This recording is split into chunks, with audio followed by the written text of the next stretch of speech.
Is that ours? I don't. Nope, it's me. Let's check you. Yep, 6:02. I figured I'd get started. It reminded me, however, that It must be in the email. we hadn't turned ours on. Thanks.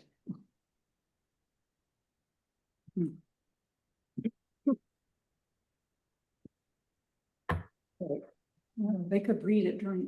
Yeah. So anything else that would add or delete? I have a question, yeah. There was an email that a text I just got that said Nadia and Hunter would like to have what they just wrote. What did she say? Mentioned? Considered in this meeting. You see, They could read it in privilege of the floor. Right? they're Yeah. not here, but I could. Oh, Yeah, they are. Yeah. Yeah, they can read it. Yeah. Okay, yeah, they can make, please, Okay. Any other additions or deletions? I'm not sure what you said. Hmm? I have no idea what you said. Any other additions or deletions? No. Did we have three? I'm sorry, I was called out. Did we only have three additions? Yes. Thank you. Okay, hearing no additions or deletions in addition to the ones that were already there. Moving on to privilege of the floor. Is there anyone who would like to address the board on any topic of their choosing? Wanda put her hand first, I think, shooting up. All right. Don't take personal offense at this, but I think the town board as a group is being disingenuous when it talks about the Safe Streets program. And the reason is this. You're looking at a very small number of spots in the town of Danby and assessing them and determining whether or not they are safe and how to make them less unsafe. And yet, when it came to South Danby Road, we had one woman who lives in the old church have a car run through her front yard and take down two of her trees. I had someone hit my mailbox and then my fence when I had a fence. And she wound up with her truck in my front yard with no driver's license. The person in the next house down the road from me says that she has had three people turn over in the ditch on the other side of the road, which is actually the creek. And then another fellow further down the road had somebody plow through his big bushy fence. It was mostly bushes. And so when I came to the town board with all the names of these people who were hoping that you would contact the DOT to lower the speed limit to possibly make the road safer, you said no.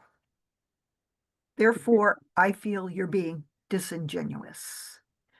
That's the first thing. The second thing that I want to say is I hope you're not going to be voting on the noise ordinance today because I have a lot to say about decibel limits. I feel like I'm an expert on decibel limits, having dealt with the state on this issue. And so I will put it in writing if you don't vote on it today. We Thank can't you. and we won't because we have to have a public hearing if we decide to consider it. Okay, good. All right, I will put it in writing. Good, thanks. Ted?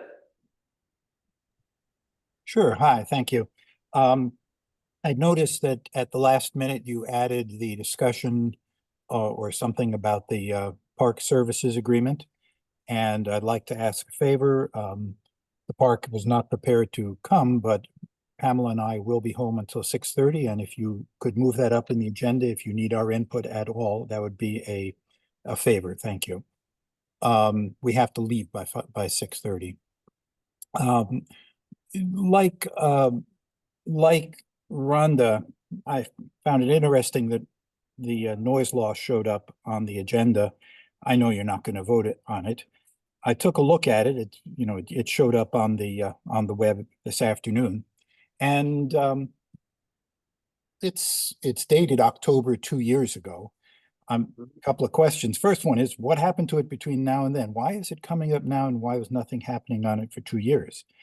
And I didn't have time to read it in detail. I checked a couple of items that I remembered from last time around, and they're both still in there. One of them is the fact that Section 7, which basically makes a property owner liable for whatever happens on his property as long as it's not, shall we say, trespass or something like that. I can think of any number of situations why that would put a property owner who had nothing to do with noise in legal jeopardy, and I think that that is a glaring loophole.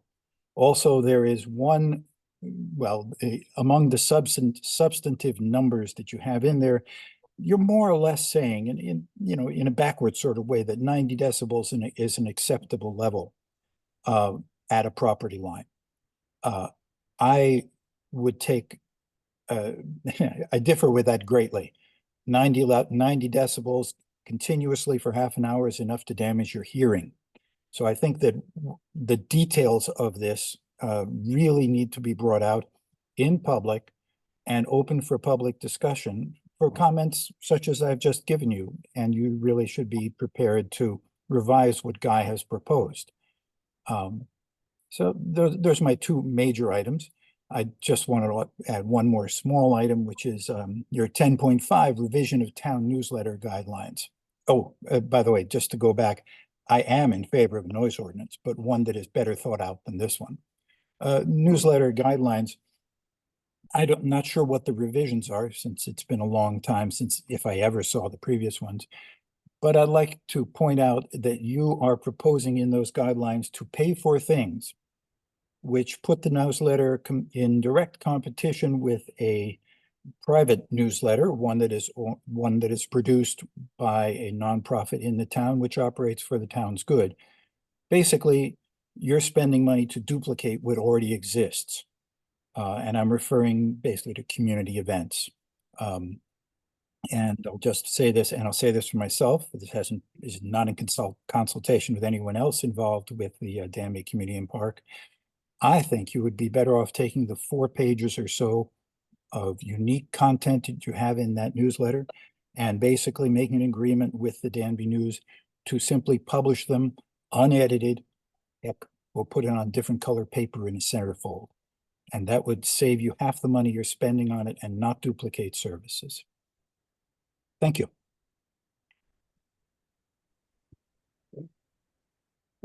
Gary. Excuse me. The only thing I wanted to bring up, it's about the noise ordinance.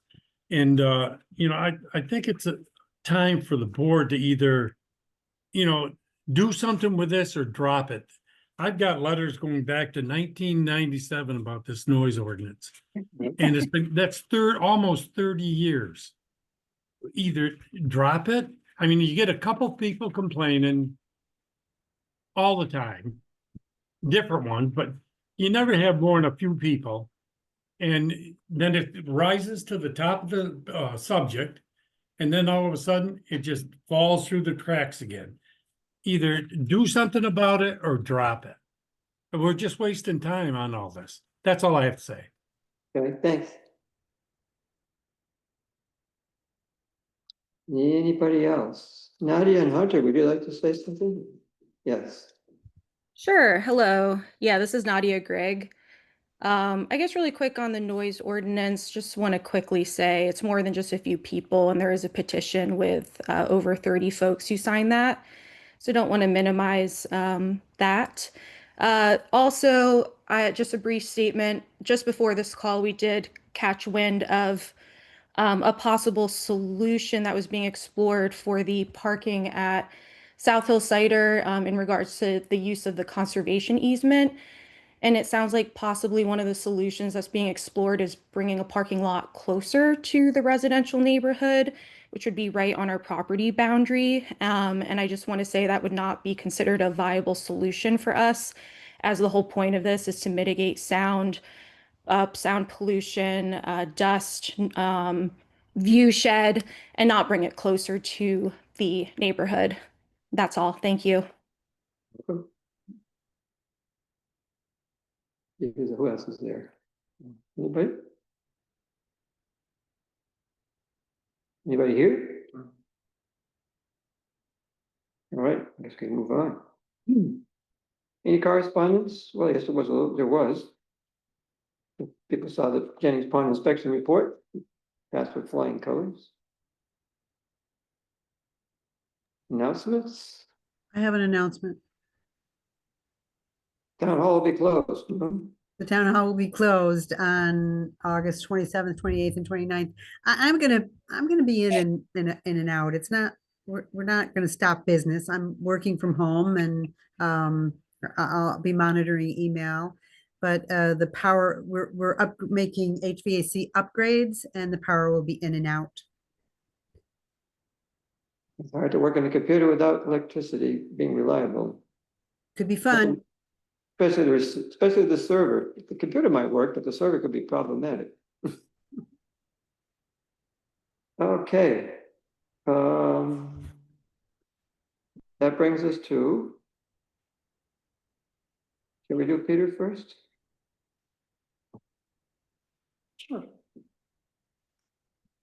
Peter McDonald is our EMC rep, and he's here to bring us up to date on the Unique Natural Areas program. Peter, if you could pull up a chair so that the microphone picks you up well. It's my turn. I can't hear you. Yes. Okay. Thank you, Peter. I'll take all the support I can get about not hearing him. Yeah. Nice. Hi, everybody. Can you hear me? Wave hands if you can, or I'm assuming so. All right. My name is Peter McDonald. I'm a resident of West Danby, kitty corner to Joel. I'm also the EMC, Environmental Management Council, Danby representative, and the EMC is an advisory body to the county legislator on matters related to the environment. It's a pretty broad purview. We just finished our first strategic planning in at least a couple of decades. And we are now sort of figuring out where we go from there to be the most effective advisory body to the legislator and helpful to the county that we can be. One thing that the EMC did from about 2022 to 24 was to create a inventory of unique natural areas for the whole county. Many of the town CACs, Danby in particular, have done some of this work in their own documents. There is actually a wonderful document pertaining to the town of Danby, prepared in 2019, that covers much of what's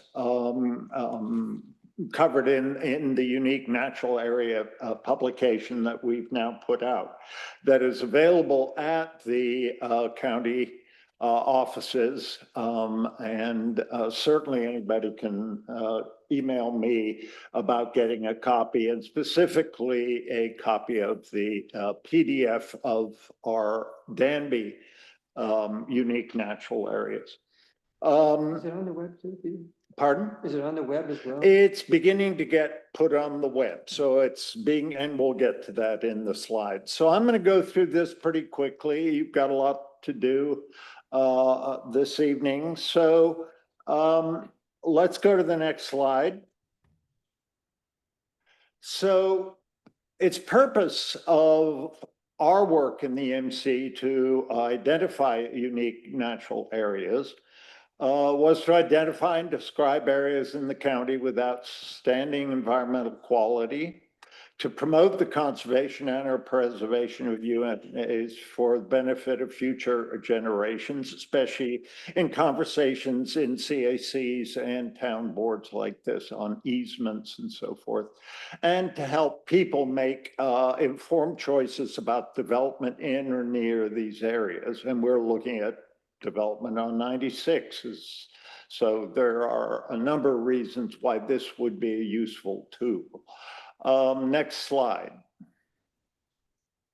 So the UNA is simply advisory. It's not regulatory. It does not allow someone who, looking at this document, sees there's a rare plant, for example, on a certain UNA parcel, to go on that property if it's private property. It does not provide legal protection for any of these areas.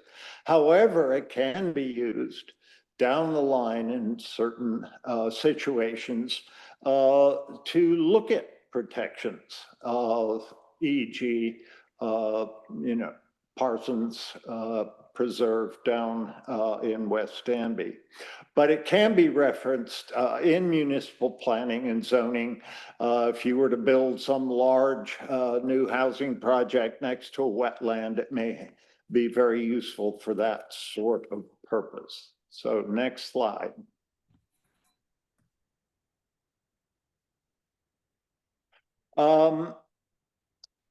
The next two slides are simply the types of things that were used. I was not on the subcommittee, the UNA subcommittee. I'm on a different subcommittee. So I'm no expert, but they went out, and these are the sorts of things: rare, scarce plants, animals, things of geological importance, and certainly things that are useful for teaching, high school trips, PhD work, this kind of thing that go on in the county all the time. Next slide is more of the same, but it really looked at holistically at all aspects of a natural area that might make it unique and important for people to know about, especially cultural or historical importance, and how to expand or use or best use urban green space. Next slide.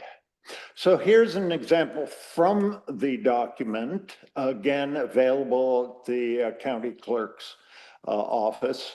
And it shows on Floral Ave, where it takes off to the left from 3496, an area, across the street from the soil factory and so forth. But it's an example of what these maps look like. It identifies through the yellow line the outline of what is considered useful. This is primarily a wetland along the Cayuga Inlet drainage, and therefore has been identified as such. So it's just an example of what you'll see certainly in the Danby section of this document. Next slide. So here's the overview as of 2024, and this was wrapped up late fall, I think November. We actually sort of wrapped it up, and it got published in 25. These are areas throughout the county that have been deemed of unique importance. And you can see certainly the Lindsay Parson Preserve is there, Van Buskirk, Cardor, Jennings Pond, and other areas throughout, and certainly further to the north in Danby, areas that lead into Cayuga Inlet. Again, there is a special PDF. I asked for it, but the county clerk never sent it to me, but certainly can get it to the board through Joel. He's a neighbor. A PDF specific to Danby that goes into much more depth related to what's important to our town. Next slide. So here's the county website. It's the Tompkins County Natural Resources Inventory. It is somewhat interactive. I've only spent a little time on this website, but it does cover much of what we looked at. And it certainly has most of the state forests, preserves, and natural areas throughout the county on it. And there are a number of different pages on the website that can be looked at through layers and so forth. And it's available on County GIS UNAs as a selectable layer. So you can pick that layer and drill down. This is not a live PowerPoint, so I can't do it this evening. Next one. Next slide. Here's just an example. If you have property, know anybody who has property, are considering easement because you believe that some of your property is worthy of protection, and so forth and so on. This is the form by which you would fill out to get the EMC's attention to look at UNA designation. And might help a town of Danby's Conservation Advisory Committee, I guess it is, council, to make an intelligent decision on what should become an easement property, what not, and so forth and so on. So just an example of the form you'd be wanting to fill out. Next slide. So here's just, I just put this in. I want to thank Stephen Nicholson. He actually put this together for me. So I just, here's examples of exotic plants that are local, that what might cause something to be designated a UNA. Next slide. Our process, each year, a few site visits have been done as part of the UNA update process. These sites chosen for visits typically are ones that are already UNAs or have been visited before, ones that are newly designated, sites that are threatened by development or seen recent changes or status, roads going through, whatever it might be, solar field. This, that, and the other. Visits are timed to be most likely to be able to find the rare species or plant communities, they're specifically looking at ecological communities within these parcels. Next slide. So I'm also an ex officio member of the Danby Conservation Advisory Council. I will send this on to them. They did this great document in 2019 that's next to me here in Town Hall. And certainly I can be reached if anybody wants to know more. This obviously slideshow will reside with the town clerk's office and can be accessed or used again. There's no copyright on it. We want this information to go out. For further information, Darby Kiley is the person to talk to at the county planning office. She didn't get back to me on the PDFs, but the PDFs are available through her, and they're obviously something that can be shared through email. All right, any questions? We can go back to participants' view. I have one, which is, have there been any significant changes in the boundaries of the UNAs in Danby? Not that I'm aware of. I think the only thing that may have occurred, according to, I wasn't on the committee, so the details are not known to me. But some of the original UNAs have been expanded. There are not, to my knowledge, any new UNAs that are, no, but it's a living document, it's a living process, and therefore anybody can approach the EMC, the county, or clerk's office here, or you, Joel, who thinks that their property or adjacent properties should be expanded.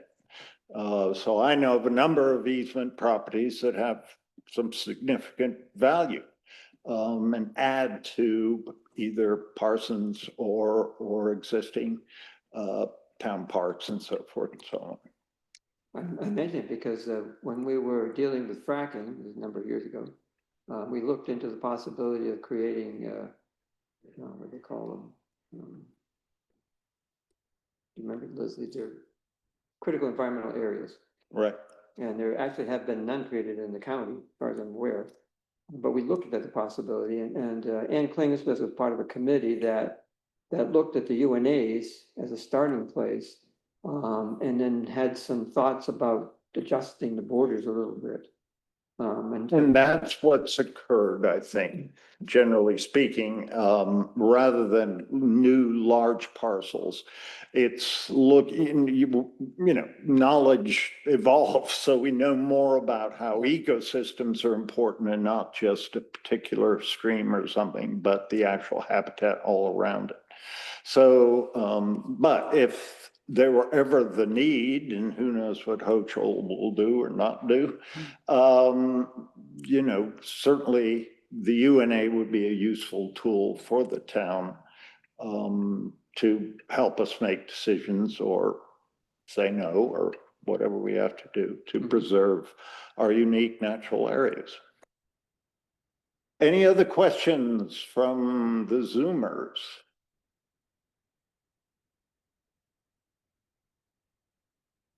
I'm not seeing any.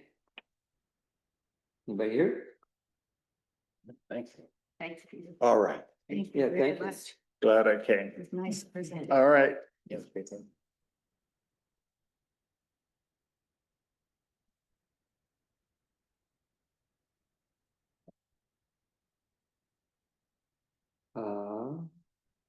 Dan Klein. Yes, Dan is here. Whose bedtime comes first? Hi, Dan. Thank you, Peter. Hello there. Evening, everybody. Oh, go ahead. I do have a couple of things to report. First of all, the county legislature will be meeting tomorrow night. And one of the things we will be voting on is the Housing Affordability and Supportive Infrastructure Grant Program, specifically a request from the town of Danby for $10,000 to help fund the map, plan, and report for the sewer district formation. So I just want to let you know that's tomorrow night. I do not expect any trouble, but you never know. Other than that, what's taking up a lot of our time is we're about to go into budget season. You may have read that we announced that we started out with basically an 11% deficit that we had to make up. $11 million, you mean? I'm sorry, say that again? It wasn't 11%, it was 11 million, wasn't it? Right. Thank you. Sorry. 11 million. And no, I take that back. Yeah, it was 11 million, which would be like a 20% tax levy increase. We've whittled it down to about a 6% tax levy increase at this point, but that is before the legislators have had a chance to add what we may add. So that's just a snapshot in time. I just want to let you know we are doing our best to narrow that gap, but it's going to be a bigger tax increase than we've had in several years. And then one piece of good financial news is that the sales tax receipts continue to stay high. They are, as of mid-year, they are 7% above where they were last year. So that is good news for the town of Danby as well as the county, because the town gets a portion of the sales tax receipts. That's my report for tonight. We don't use them though. You knew, they get applied against the county tax. It helps reduce the county tax. So we use them. Yeah, well, I mean, they benefit us for sure. I think what you're saying, Joel, is it helps the residents, but it doesn't help the town of Danby's budget per se. Correct, yeah. We have the option of using it against the budget, but we don't. We apply it against the county tax. Is that, so that, is that 6% a maintenance of effort number, or are there cuts involved in that? It's maintenance of effort plus a few extras that we're considering essential, at least our county administrator is considering essential. And just to take half a step back, the county administrator puts the budget together and makes all the recommendations and then passes it off to the county legislature the first week of September. And then we have our turn with the budget. So it's the county administrator is proposing maintenance of effort and a few additional things. Good, thanks.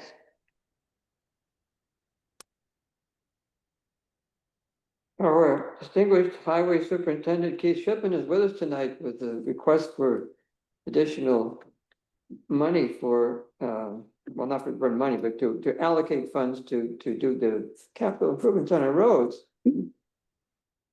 Keith, we got the list. And it looks like you're chip sealing all the stuff you paved. Yes, that's correct. We're chip sealing them, but we're also doing some preventative maintenance on some of the other roads. West Jersey Hill Road, that was one of the ones that was paved last year. So, and then we're going to be doing Muzzy Road, which is a preventative maintenance. Miller Road is a very small portion that never got done in the middle of Nelson and Marsh Road. There was a small section that never got done right there. Muzzy Road, the entirety of the road will get done on that. That's preventative maintenance as well. Excuse me.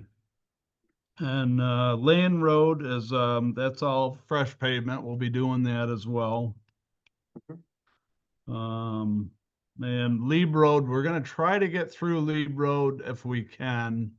That was kind of a last case scenario on my list. We're hopeful to have all the aggregate and time and stuff. There's a lot of variables that can go when we're doing this process. I threw an extra road on there if we can meet the criteria. Leeb Road's actually in pretty good shape, but we're trying to get through that too as well, so if we can. Also Curtis Road's on there too, which is preventative maintenance.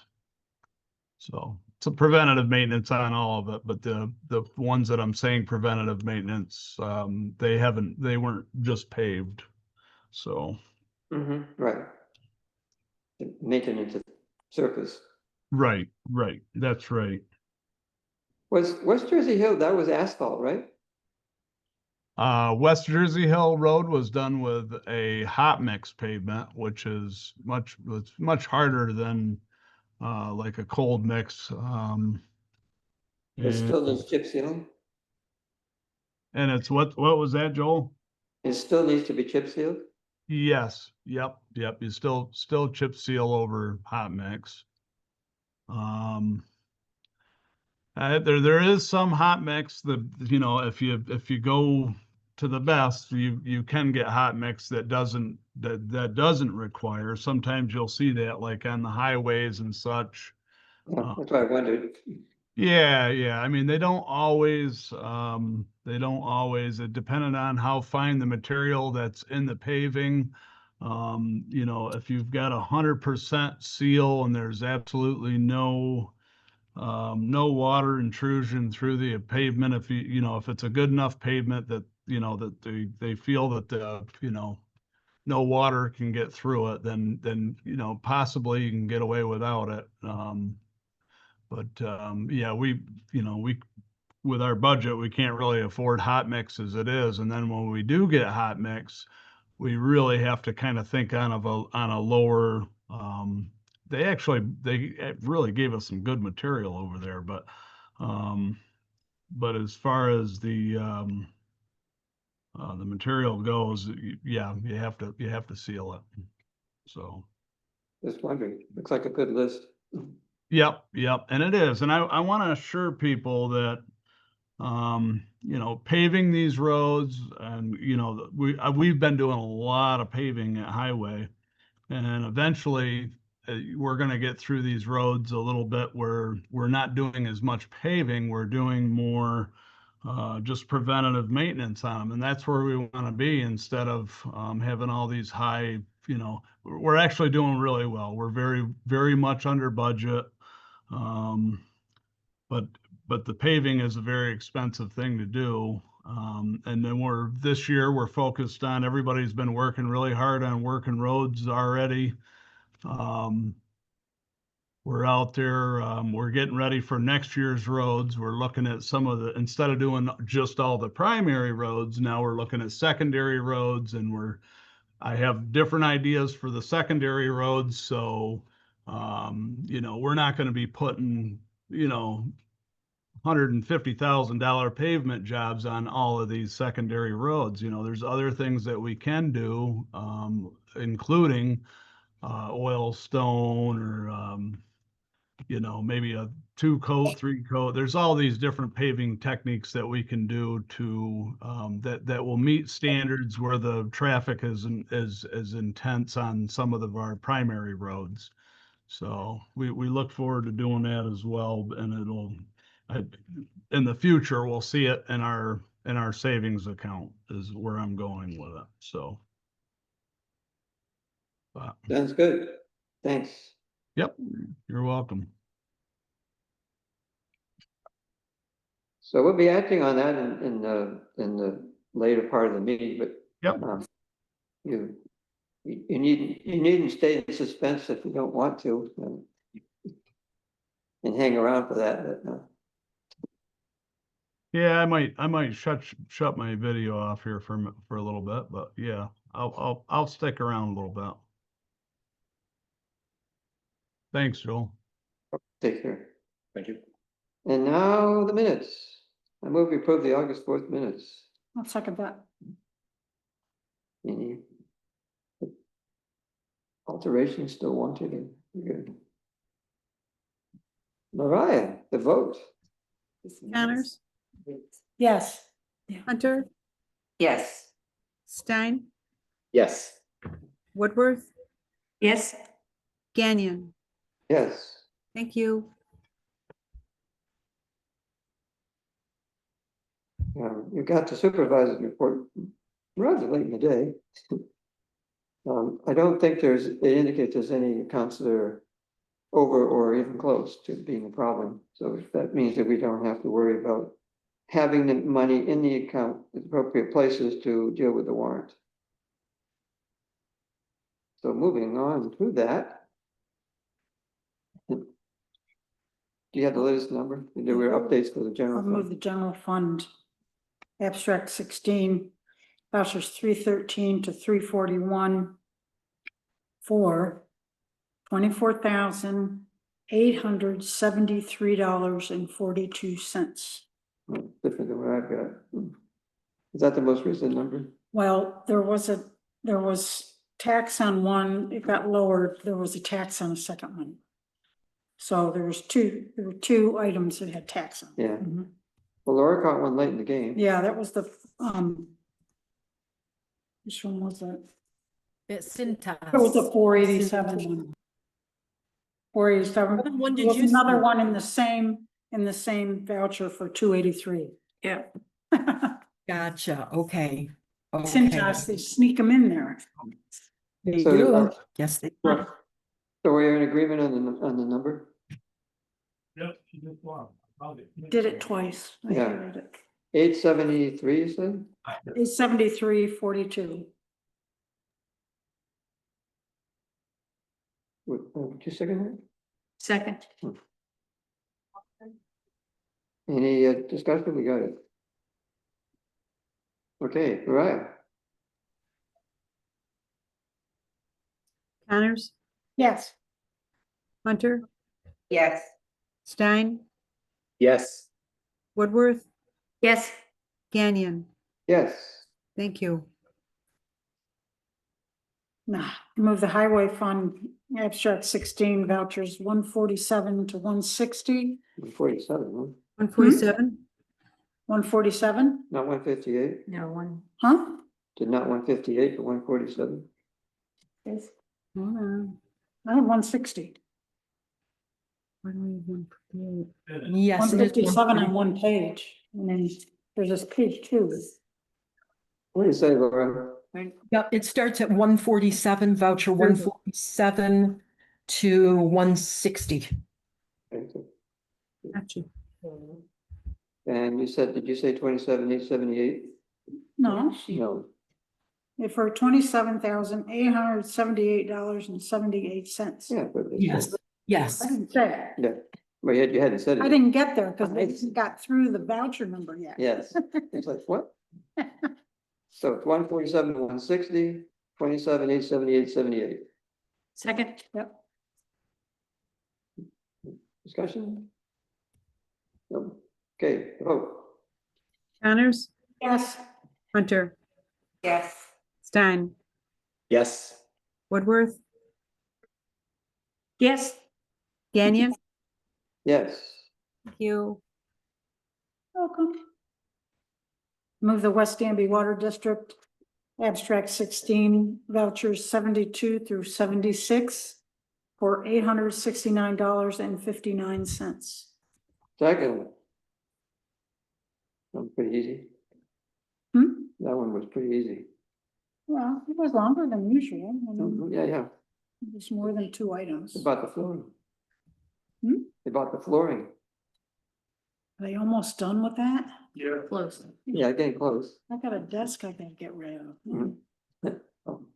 Are we ready? Basement. Yes. Yes, okay. Connors, Yes. Hunter, Yes. Stein, Yes. Woodworth, Yes. Gagnon. Yes, Excellent. on to business. Thank you, everybody. Welcome. Hope we feel better. Yeah. Oh, thank you. The joint safety action plan, which we deferred action on because they hadn't published the specifics for Danby. And we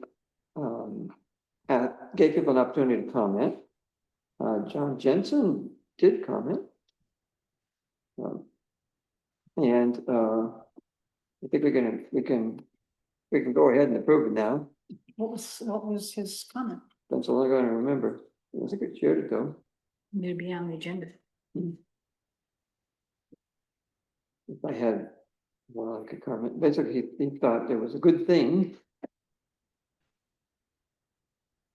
Okay. His comments would be good to maybe add to the our action on it. Right? Have you got that someplace? I'm sorry, say again. You're looking for something? John Jensen's, is it John Jensen? Yeah. Yeah, sent us a comment on the Joint Safety Action Plan in response to the article in the Danby Town News. So there's a comment.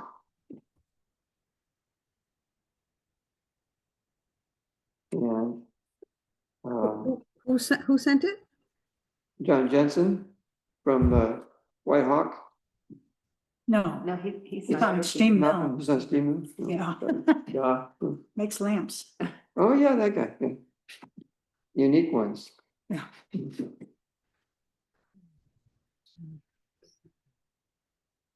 I can't see it. It's not in the meeting folder? No, I didn't think to put it. What do the superscripts mean?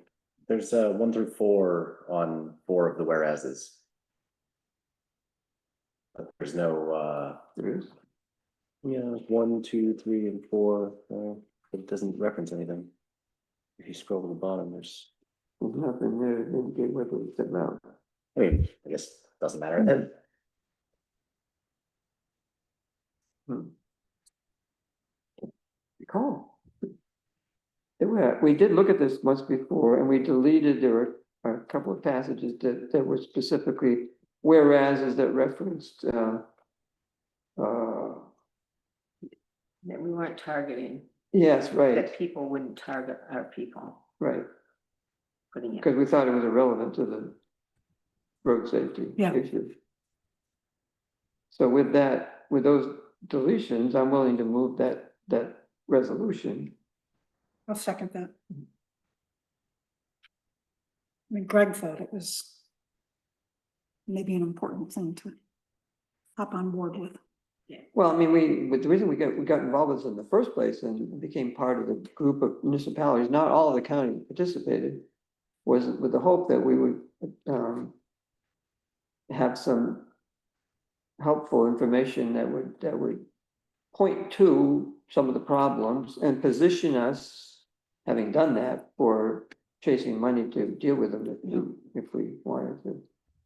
I'm not sure how useful it'll turn out to be, but it's a step in the Right. direction.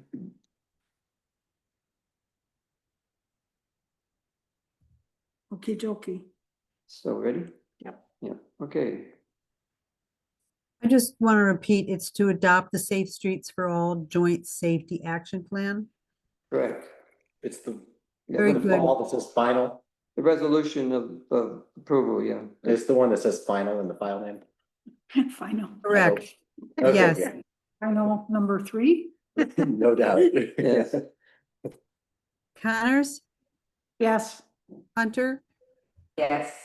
Stein, Yes. Woodworth, Yes. Gagnon. Yes. Excellent. Yeah, I think we did two things. We adopted the target of 0 fatalities. And then yes, well, that's the whole point of the whole thing, is that we're looking for nobody get killed. And then we're also adopting the plan for reducing reducing probability of fatalities. Okay. It turns out that the public hearing that we held had a deficiency on the application for the CDBG funds.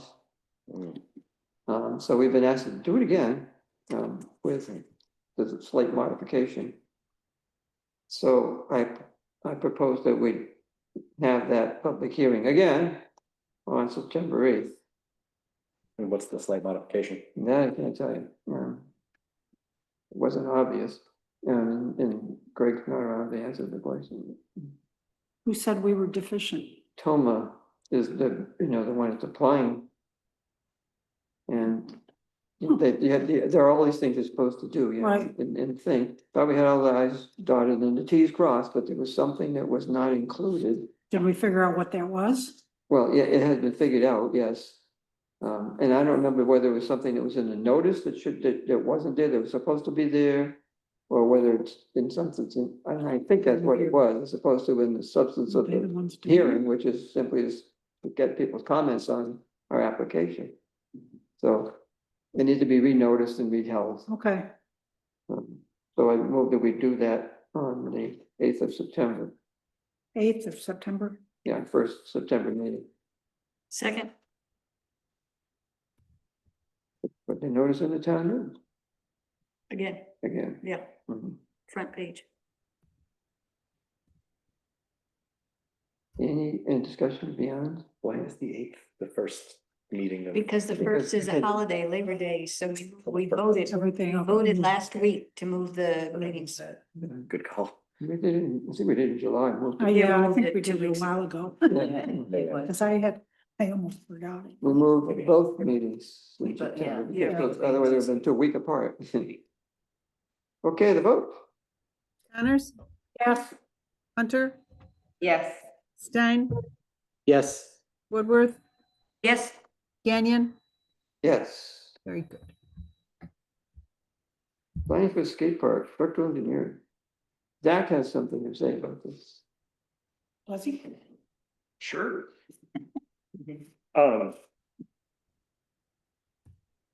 We sent out the mailers alerting nearby residents a little over 2 weeks ago, I believe.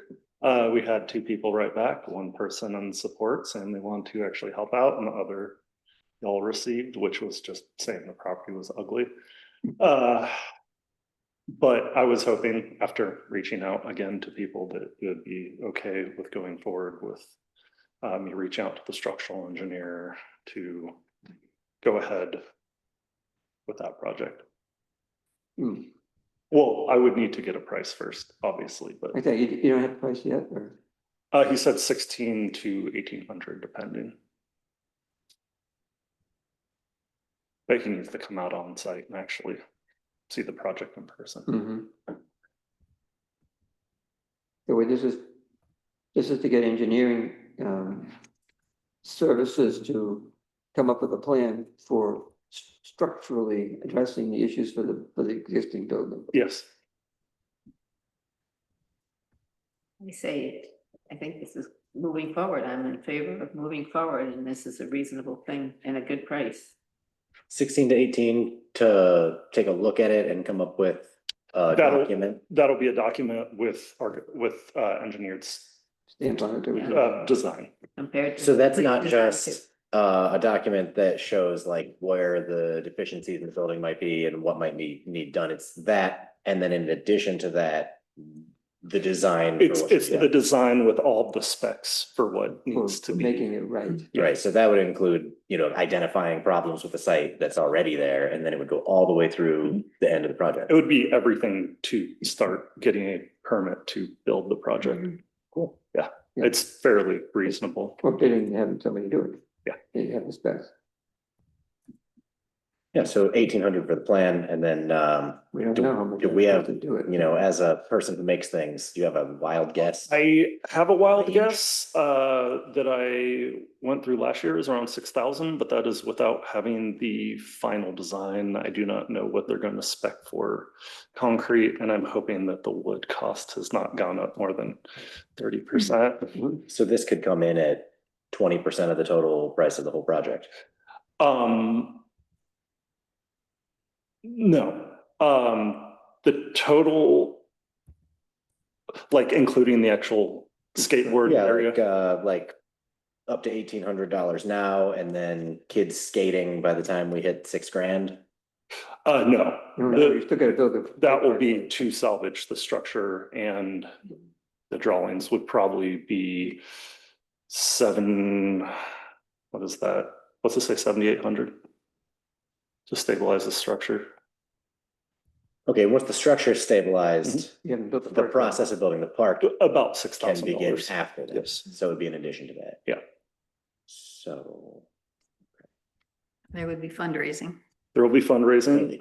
Yes. There's also, if Laura we've talked about, there's a $13,000 account that you can Mystery money. the mystery money account. I have talked to Home Depot about donating materials. I was going to go to Sackcrete directly for materials. There's multiple businesses I've started talking to, and yeah, tell them we'll stencil Sackcrete right on the vert ramp. sure. They're pretty good. That's Sackcrete. They for I can never pronounce the park. Honey. Oh. Honey oil? Don't ask Honey me oil, to thank you. pronounce it either. I don't know if that's right. Sorry. I shouldn't have said Sackcrete actually just donates them pallets at a time. So that's nice. Yeah, it needs a mixture and some water. Yeah, which is doable. Yeah. You okay, Ben? Do we wanna, it sounds like there was one person who, there was one in favor, the other person was that the person who was wondering why it didn't happen in the community Yes. park? They were Do we asked, wanna address that at all? I think that's a good idea to address that, why it's not there and why. Well, there wasn't any receptivity to having it there, basically. it's also, I mean, a big thing is the cost of insurance is going to be nil to none for adding it on town property. And Oh, it would be, I mean, when Dan Woodring came and spoke, I think around $8,000 to add it to the park across the street. And I don't, oh, Can you explain why you think the price difference there for the insurance? can't hear. around 2000, they changed the insurance structure for skate parks. And it allowed the expansion without having to worry about, there's wording for this, and I'm sorry that I don't have it right now. But it's the difference between a nonprofit and a town, is even the difference between a town and an independent business. The nonprofit and the independent business are going to pay about the same. It's just been a thing that's lowered the liability for towns nationwide. And Field, Greg told me that their insurance didn't go up at all when they added their skate park. That's good year. This is- Can I ask a question? Who's asking? Eva, Oh, sure. just where is the location? I'm not familiar with the project. So what location are you looking at building this? It's at 15 Bald Hill. It's the former facility for the highway department before they moved. The old highway barn site. Okay, thank you. And what's being talked about here is reusing the, was it an equipment shed that survived the move, it's still there. There was a highway barn too, that's gone, but the equipment shed's still there. And it's going to be the roof over the new skate park. So you need authorization to go ahead and have these engineering. Not a study. Hey, Zach. Plan. Plan. Oh, hey, it's Hunter. How you doing? Good. As a former skate park rat, I'm happy to donate my heavy duty concrete mixer to help out. So Thank you. yep. Yay. That's cool. That's why we have these meetings. Oh, okay, that's a breaker, yeah. So I move that we authorize Zach to procure the engineering services necessary to evaluate and design a structural solution for this building. I'll second it. Yay. I'm sorry, was that Stein who seconded it? Yep. Yeah. Thank you. Any further discussion? Look like we're ready. Yay. Connors, Yep. Hunter, Yes. Stein, Yes. Woodworth, Yes. Gagnon. Yes. Thank you. Welcome. Thank you. Step in the process. Thank you. And another construction project that we like to see some progress on. Mariah, you want to report on how it went? Yes. The Buildings and Grounds Committee met on Wednesday, August 13th, to review the TG Miller proposal.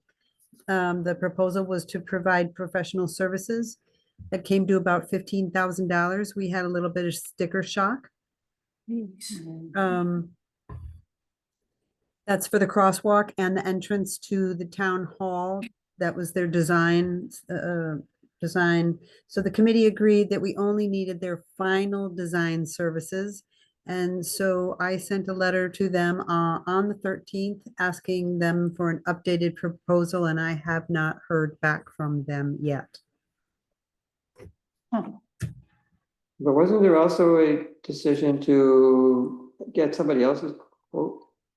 Oh, Zach, I'm sorry, Zach was talking to Javier Tatum.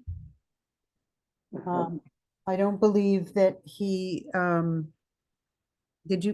did you talk to Javier? I was going to talk to Javier until after this meeting so I could talk to him about the services for the Bald Hill property at the same time. Very good. Yeah, 15,000, that's a lot, just. It's a for- very 10 to big 15, yeah. But a lot more than we expected. There's also a third person that's in the chat too tomorrow. Is there? Yeah. So we're seeking other quotes. Okay. The bottom line. And those other quotes will go to that little, To the the building committee? Yeah, if we get something we're happy with, then we can bring it back. Proposed revision of town newsletter guidelines. Strictly speaking, this isn't a revision. We never approved any before. Yeah, really, it's not really a revision. It's just new. We did have a draft from before, and most of the first half comes directly from that. I lifted it almost directly from the other stuff. Knocks out my question, which is, what are we changing from the first? We're We're previous not version? changing anything. Not really, we didn't really have. We didn't. We never really adopted the policy. We've been winging it. The only thing I changed from the original proposal was it had a deadline of the 25th for mailing. And based on experience, most of the time 26 would be good enough, so I changed it to 26. It's not really a substantial change. Your guideline goes way beyond being a guideline. It's basically an SOP for Right. how to do it. So I was gonna say like a that- work aid, a job Yeah, aid it's for, like, how to do it. you do it with somebody and they would just kind of, these are the steps for doing, getting the Right. newsletter out. Yep. Yeah, it's pretty comprehensive. I'm impressed. Yeah. Yeah, it is helpful because if whoever comes in to do that, a lot of those steps are really, it's very helpful to have them written out. Yeah.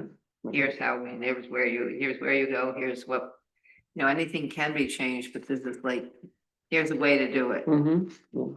Like here's how it has been done. The last one, right? So, Ted raised the question. Whether or not it would make sense to include our stuff in the Danby News instead of doing it ourselves.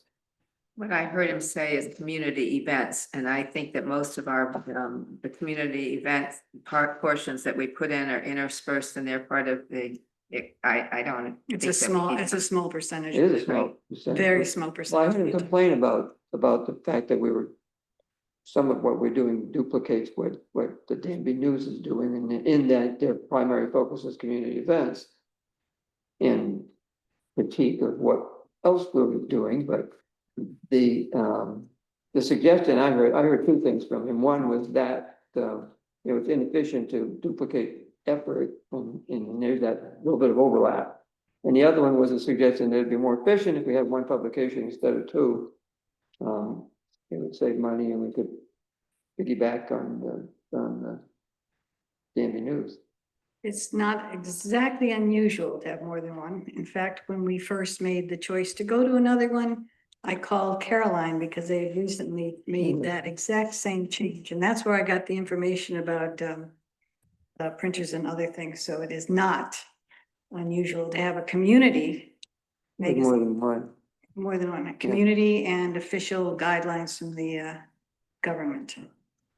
No, I wasn't suggesting there was. Only that it's not unusual to have only one. It's not unusual to have none.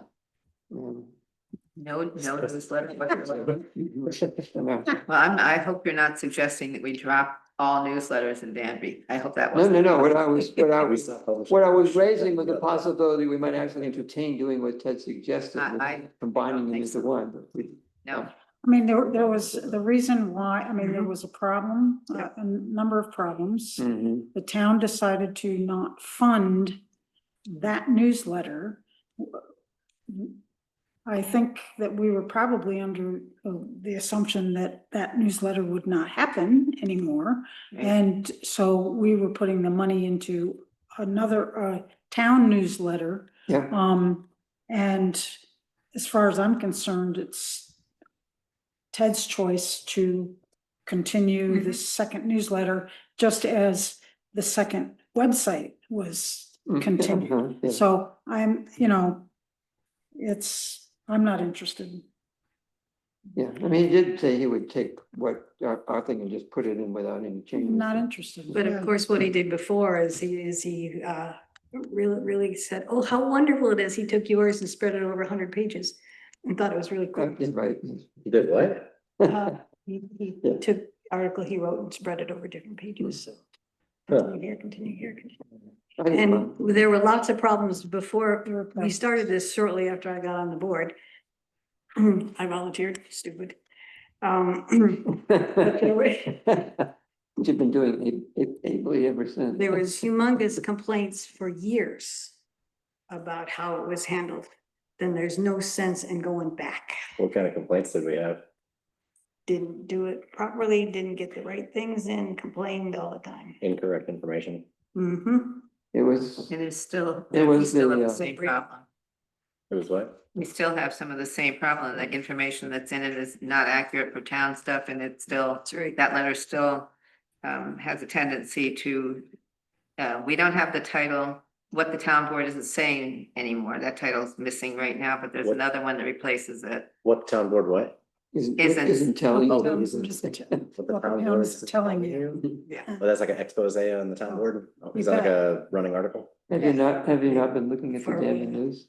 Well, I You can haven't go back noticed and look at that, some I old guess. Yeah, you can look at the. It old hasn't been ones. I only get the Danby news. I don't get the You don't get the town news? Danby I don't get it news. either. He cuts people out.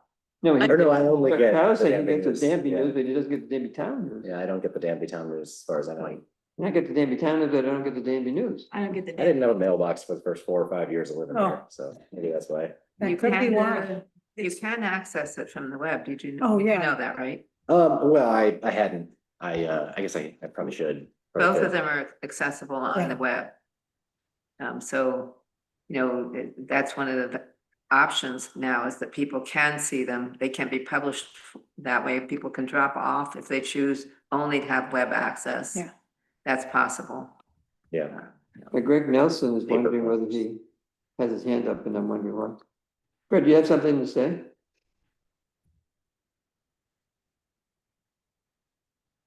Oh, you're muted. You're muted. I thought I had to be unmuted by you, sorry. Thank you. I guess I would just like to state for the record, I don't know the history of the problems that you've referenced, but I have noticed that there are errors in all newsletters. There have been a number of errors in terms of, the dates and times of these meetings in the now official newsletter as well. And I find it sort of frustrating to get this many dead trees, which have very redundant information. I like having a print newsletter. I'm much more likely to be able to stick it on my wall and remember when the meetings are happening. And I don't really understand the resistance to it. If the issue was editorializing, which it sounds is sort of been implied, I don't see where the resistance to putting, fixed content into a single newsletter that meets whatever government reporting requirements you have. So I just wanted to state that as opinion of a recipient of both newsletters. Thank you.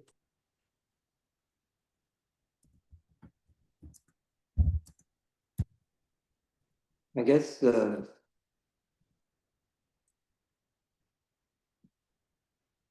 wonder how they feel about putting the Danby News as a section of the town newsletter. I doubt that would be acceptable option. Mhm.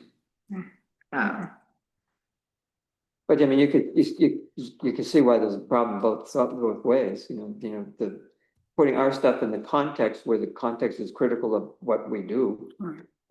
Is a little bit problematic from our side. And probably from the other side, if we put, their content in our newsletter, they probably would be a little uncomfortable with the constraints that might come with that, which we had before when it was town funded.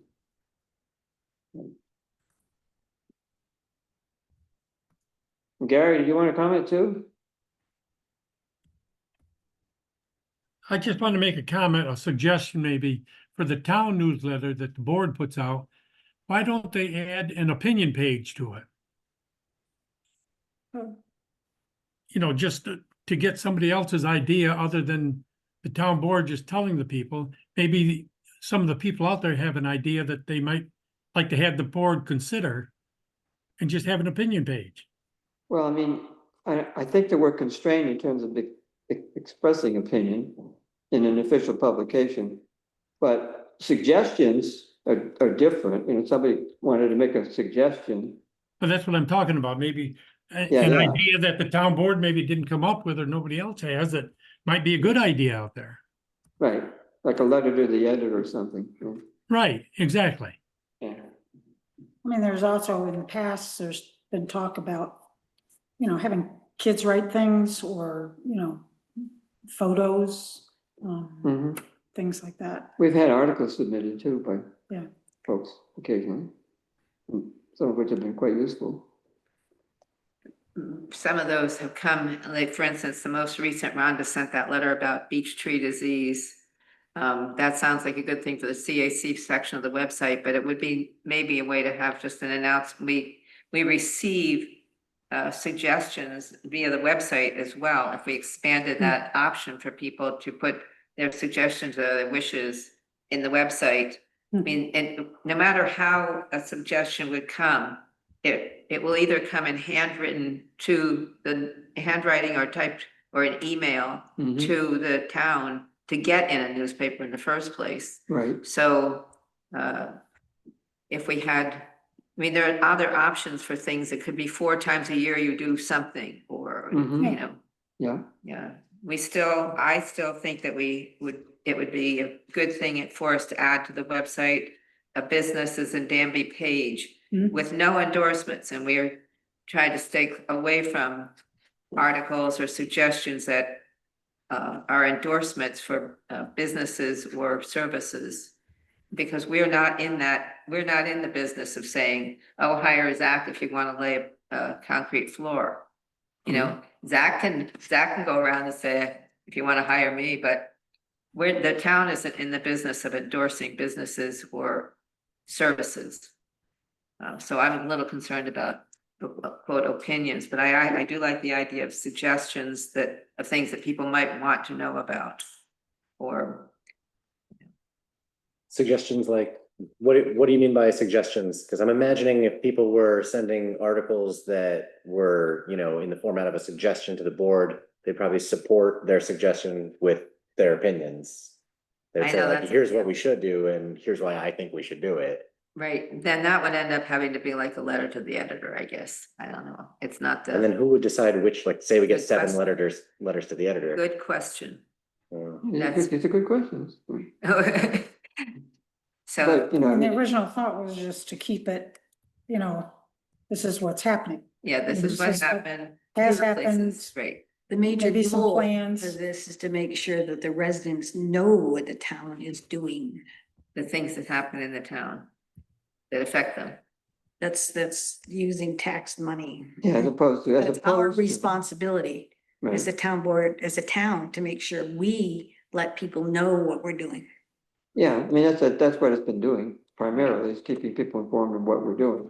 It has not served as a forum or a place for people to, you know, make suggestions or express opinions. That has pretty much now migrated to the Danby South of Facebook page. It's Well, there's there. that, but there's also like hypothetically. notices in the newsletter about happenings, you know, meetings, gatherings, you know, whether it's, you know, the town planner having a monthly meeting. Yeah, right. and, You know, so, I mean, there are That's a town, a lot of that's what options for happened. that, Yeah. yeah. Mm. And I would say that, you know, neither our newsletter nor the other one provides an opportunity for people to submit things by way of opinion. What do you mean the other one? The other one doesn't? doesn't? Oh, my God. The Danby News has no opportunity for others to submit their opinions to be published, you know, op-eds. I assumed that's what I had been reading. I thought that they were just getting submissions and publishing them. Is that not what's? They get submissions that similar to us, which say somebody, you know, to the Danby seniors say, we're going on a trip and it's, you know, sign up by Thursday, that kind of thing. But nobody's in there, offering their opinions about skate park, say, or Aren't they? or how the park is doing. I think, The only opinion pieces in the Danby News have been editorials by the editor. Okay. Mhm. So those aren't coming from outside the paper? No. No, it's pretty much Internal. Ted's soapbox. That's right. that's a fair assessment. Yeah, one person in charge of everything. Anything that's in there. A different kind of content control. Including the comments constantly about the cost of this one. Yes. And then, you know, that, The expensive taxpayer supported one. It's, you know, and Pat, I will say, but there have been times I said, why can't we just have these 2 more? She said, well, to be like Greg or Gary said, maybe we don't need that many pages of paper used, but so. You know, the thing is, it could be longer, but we'll get complaints about that. I think that the purpose of it is to present what has happened in the town over the month and what is planned meeting wise that is coming, that people like all the public hearings are always listed. The, Yeah, that's what we're up to, is Yeah. basically what it is. and they're not opinions, they're just, they're Reports. report, right?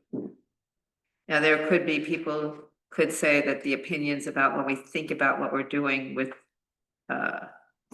like, how the CAC is choosing an easement or something, that could, some people might say that's an opinion, but it is the report out of the CAC, or might Well, say that, The opinion of a committee seems like that's an opinion that we would probably wanna Make sure people know. about publish. Yeah, Right. that's an opinion of a committee that we've Right. delegated stuff to, so that feels Exactly. like business. That's well, and there are minutes from all of every group. The minutes are available from CAC, the planning board, all of those minutes are available just for the asking or just for the looking it up on the web. And just to throw the idea out there, not that I'm thinking this is a better way to go, but is there a future in which we go all digital for this?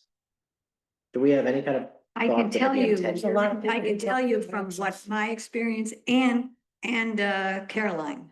I called Caroline when we first thought about doing this, and they had, the town had a separate newsletter from the community newsletter to make sure the town information got out accurately. And they had set up an option so that people could opt out, an exceedingly small percentage. to Right. opt out. Well, I have in the same general, thing Any kind of in, opt-out is a small percentage. I have the same thing here, 20 out of 1,510 opted Right. out. A And lot of this says people don't after have 3.5 access to years, and I internet. repeat that thing over and over Well, I don't know again. that that's an informed decision, though. Saying that 20 out of They may not have 1,500 access. opted out doesn't necessarily mean that everyone else didn't want to opt out. It could mean that hundreds of people don't take time out of their day to do things like opt out. And I'm not calling it opt out because that means opt out of information. It's Yeah. listed as opting for an Good online. people. And in this particular area, it is not convenient to have many people do not want online only. We have lots of shitty online accesses here, I just. got including my 5G. house. All of a sudden, it just started Yeah. happening. 5G at my house. It was just a week ago. 5G. My phone started saying 5G a week ago. That's thankfully. Well, a lot of people don't have internet Yeah. access at all. Yeah. And we took this as a charge to make sure that there's a piece of paper in every house in Danby that tells whether we're not in charge of whether they read it or whether they have people like to joke around about wrap their dead fish in it. It's not anything about that. It is, we feel it as our responsibility, Right. some of us, and that's one of the reasons we did this, to make sure that they had the option Yeah. of something in the mailbox that told them when the issues were gonna come Yeah, up. it seems like you'd have to have a digital one in place that you already know everybody, like so many people are using. And if you were like, well, everybody's using this digital one, then maybe start to talk about phasing out paper, I guess, Right. would make more sense. Mhm. And we have been publishing the newsletter on the website as well. Mhm. Right. And if we found that that's where everybody was getting it, Yeah. then. But we the trouble with that is, you would almost need to have like an email to tell people, hey, It's up there. this month's there, click this link and go there. Because, who's gonna think about the fact that, hey, it's the beginning of the month, they ought to check and see what's going on. A lot of people don't even use email. I mean, voicemail and email are like almost dead outside of work, as far as I know, and social media is like the new king of where you get information. And social media sucks. Yeah, yeah, no doubt. Well, I don't know about, I've seen some pretty inflammatory opinions showing up on Danby South Hill and next door, and I don't want us to be the purveyors of encouraging that the Danby news Right. gets out Next easily door. at a place like that, so. Next door, like, Caroline? You said South Hill and next door? South then- Hill, Danby South Hill, Facebook, and next door That's just is another. social media. Oh, platform. okay, I'm not aware of it. Yeah. Gotcha. Well, it's used, it's really useful. For the most part. It's like animals that are missing, or Right. if you have an animal gone, or, don't go there, there's a tree down, or, I mean, a lot of times it's a great Yeah. resource, and then other times people get into the weeds Mhm. and are really mean, so. Yeah, but because they're both sort of, they're both sort of moderated, but they do end up, some of them will go and say, I mean, I've seen businesses totally badmouth, and we have no way to know whether or not that's accurate, and I don't want us to do anything along the line of like opinion stuff. So do we wanna, Heather Coffey had her hand up, but she could take it down in the meantime. maybe she got tired. Yeah, right. Did you want to comment, Heather? Or maybe he walked away and just kept. I don't see where. Sorry, I couldn't find my mute button. I know that a lot of people are like, though there's two newsletters. Some people don't get but one, and usually it's Ted's. I think it's really, really important that there is an unbiased source of news for the residents of this town. I understand that some people really want their opinions. They want to have a chance to talk to the board. That's what the privilege of the floor is for. And all I did was turn on my internet to do this.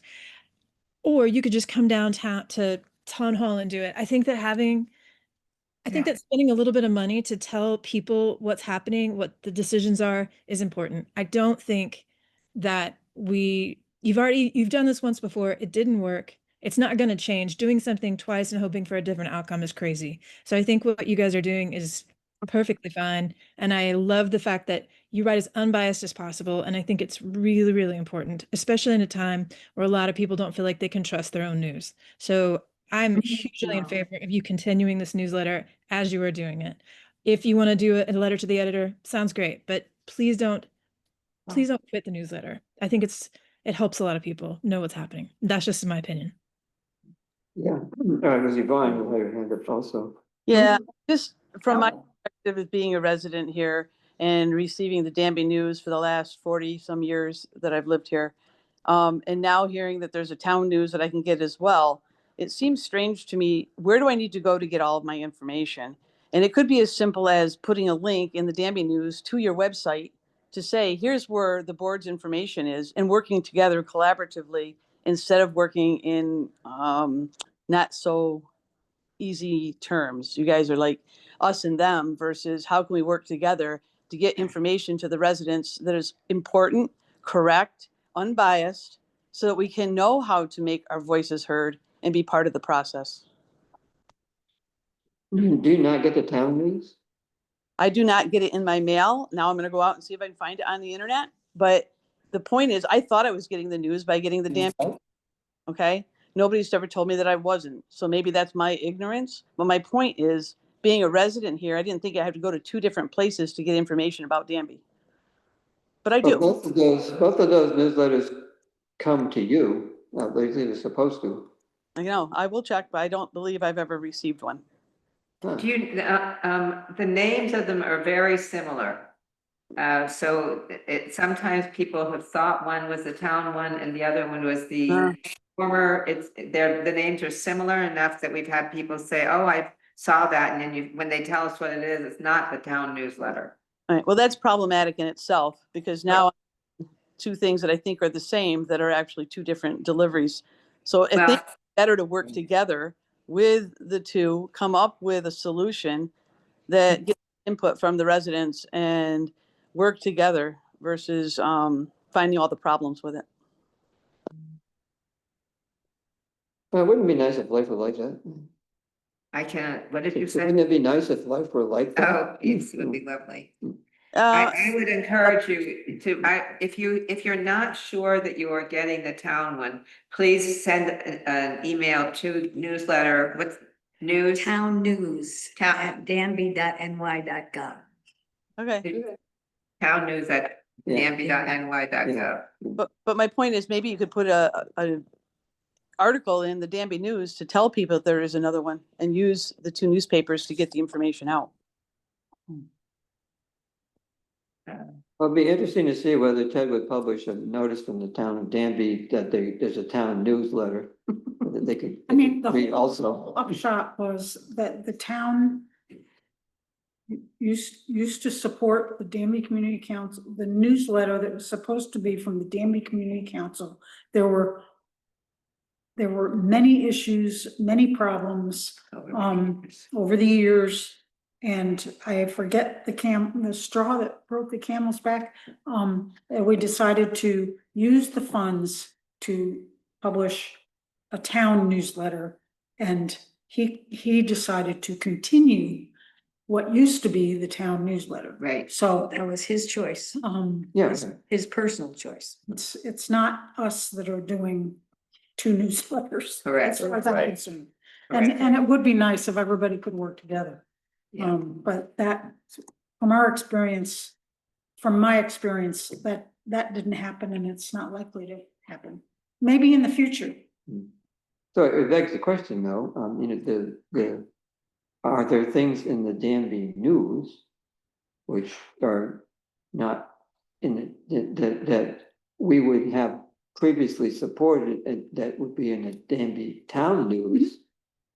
Because if the Danby news were to disappear Yeah. and the content guidelines for the Danby town news don't include the things that are currently in the Danby news, then there would be a void there that's Well, we could revisit an issue revisit in that. the list. Currently, everything everything that is supported through the town is supported in the town news. Mhm. The seniors, the library, the Jennings Pond. The pond, including the Park Association. Water district. all we need is an article submitted from the park Mhm. to put that in. I mean, what's in the Danby news that isn't in the Danby town news? Besides the editorials from Ted. There's some. I counted Death once before notices. and a lot of it was advertisements because there's things on little pages. Yeah, So there's not many they pages. have had some really nice, get to know your neighbor. Since Articles, personal profiles of residents and stuff like that, which Yeah, that's kind of Yeah. nice. It's been a little Small while town. since they've done that. That's cool. What's that? It's been a little while since they've done that. yeah, Yeah. Yeah, but that was nice. It was. yeah. Yeah. So, coming back around, the guidelines as Pat had drafted them, pretty well express what we've been doing and serve as a framework, unless we want to change them, right? So I don't see any problem with adopting these as our guidelines. We can revisit if things change. Yeah, right. These guidelines are basically, so who puts together our town newsletter? Pat. And so these guidelines are essentially what you've been using already. Oh, And hell now yeah. What you've you're, been doing, and now yes. you're just providing them to all of us Yeah. for us to say, this is how it should go in the future. There's a certain amount of The same way succession it's been planning going in the involved with past. this. Yep. And because Pat may not want to do this forever. Right. And there's a lot of people in the background of this, that it would be nice if we had guidelines, and so when people do step up and volunteer and They say, say, I'd like what's to be involved? We could say, well, this is what's involved. Here's This how it is works. yes. Yeah. Okey-doke. Can I just say, I think this is great because this is allowing the paper, it's gonna get passed down to people through time. And- And Right. it's always having a backup, and I always. With anything, you have to have a backup. If you're the only person that can do it, right, then it's. it's an it's operating gonna be procedure. fail If something, Yeah, worst case scenario. it's a turnkey provision. Somebody can pick that up and do the newsletter. Yeah, So is there and any? this pretty much incorporates there were guidelines for the Danby area news when we supported it. And those are pretty much incorporated into this document. Yeah, I pulled most of these things from some other sources. Yeah, I didn't make them up. As a point of interest, for many years from the beginning, it was called the Danby Area News. Yeah. Right. And unbeknownst to the members of the community council, it Word of was town. made the word area Right. We didn't notice it. It's just getting smaller and smaller and smaller, and then it was gone. Yeah, Yeah. literally. And then in a meeting, Ted said, you see Yeah, anything did that. different in the banner? I am And none of us noticed it. Yeah. But that has caused this, a little bit of this confusion about Danby News. It used to be Danby Area News, and then it was just Danby News. And this is just the town With newsletter. no vote. Now we got a Danby Town News. no So it would be helpful if it was Danby Area News and Danby Town News, at least you'd have, maybe you should Right. distinguish them, but they're both town news. It would be nice if they had slightly more unique names. Yes. So we don't suppose that adopting this would have any knock-on effects that would potentially make it difficult for there to be other newsletters from community organizations in this town? Because I think the idea that a group of people would be like, we want to do our own newsletter, I think that's awesome, to be honest, like. Yes. And it seems like something that would be great as like, in addition to the boring, straightforward, unopinionated letter that we would produce. Yeah. That seems like. Right. That's not like a criticism of my writing. Yeah. No, I just think that ours should be dull, because it should be straight to the point, It's not meant to be full of opinion. Correct. It's not Not full of opinion, but I try to write entertaining. But we could, spice it up a little bit. Well, Have the town historian write something that's interesting or. The town historian hasn't. Yeah, I mean, Yeah. a long, They've been very good. a long insert or, a full page of something interesting Let- that happened on whatever road, Yeah. Yeah, that would be a good historian section, I right? like that. And I was also thinking, I don't necessarily like in the content guidelines about, let's see here, what does it say? No profane language or sexual content. And I feel like if we removed those, that would make the potential for the interest and excitement of the letter.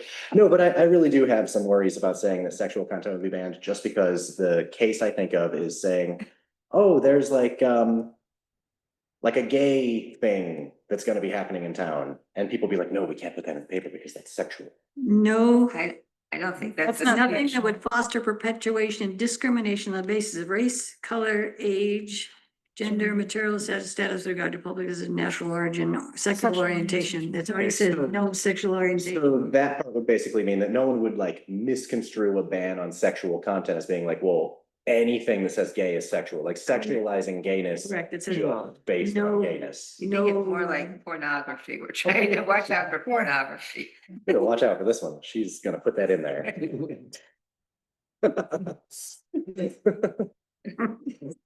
No, okay, so like profanity and I guess I also wouldn't want pornography or like, like abusive language, Yeah, But at the same time, I just worry that how that wouldn't actually get into the paper, but what that could be used is to prevent something legitimate from going in under the guise of like, that's profanity or that's obscenity. In close to 3 years, 3 3/4 years, I've never seen that come up. Yeah. There was I think in the Danby area Send me news. pictures you can't publish. I'll buy 20 copies of it. It doesn't say anything that I think the Danby News Guidelines actually had a thing about, ad hominem attacks. Because that's the stuff you tend to get in the letters of the editors, attacks. It used to be in there, but I guess it got taken Yeah. out. Well, that's one reason it got taken out. Yeah. It wasn't on what I saw, a sample that I saw, so that's certainly easy to add, no, Yeah. non-Hamlinite. Seems fair. I know. There's plenty of opportunity I've seen on the Attacks. next door and the Danby South Hill, so there can be things there, but Yes, well, and that's it's part of the not problem. official. Yeah, It's like we are allowed to have an opinion, but I wouldn't put my disagreeableness about something in somebody else in the town in a town newsletter. right. I don't think that it's appropriate. I think that, I don't think it's very helpful anywhere, no, but nevertheless, it's, it manifests in social media. yeah. It's almost characteristic of social media, unfortunately. So we're gonna do this. We can, if something comes up, We can now We change can- these things. we yeah. can change it. Right, right. I Yes, move, I I move think we we should go adopt for this. these Yeah, guidelines as our place to be at the moment. I'll second that. Dr. No? more discussion. I think we should More also, discussion. I appreciate what Heather said. Yeah. Good discussion. Mariah? Connors, Yes. Hunter, Yes, Stein, Abstain. Woodworth, Yes, Gagnon. Yes. Thank you. and we can put in the link, remind people that they can get this on, a little tagline on the front page that says, remember, you can get the news on the town website. that's a regular thing when I there's know, space. but It's, maybe relocate it long enough, once or twice a year, so that people oh, it's more say than once or twice a year. relocate it, is what I said. So if it's not on the front page, put it right on it It's- prominently. All I'm saying, you Have could it do just be that. the only thing on the front page. There you go. Little piece of paper that says, One of those, "Please be like, vigilant." yeah, picture it, a picture of 12 newsletters. I think we should send a request to the Danby News that they reference the fact that there's another newsletter and you can find it. We could do that. Yeah, I think that's a reasonable thing to do. On to an easy topic now. The possibility of looking at the Guy Crow version of the noise law as something we might want to entertain passing. Somebody asked, why is this coming up now? Well, a couple of reasons. The reason this got dropped, and it's hard to believe it's already been 2 years. I know. That Warren Cross was charged with coming up with something. We had gotten to the point where it was we thought as simple as possible, and asked Guy to draft something, and which is what this is. And it didn't look anything like what we thought it was going to when we gave them the simple thing we wanted it to be.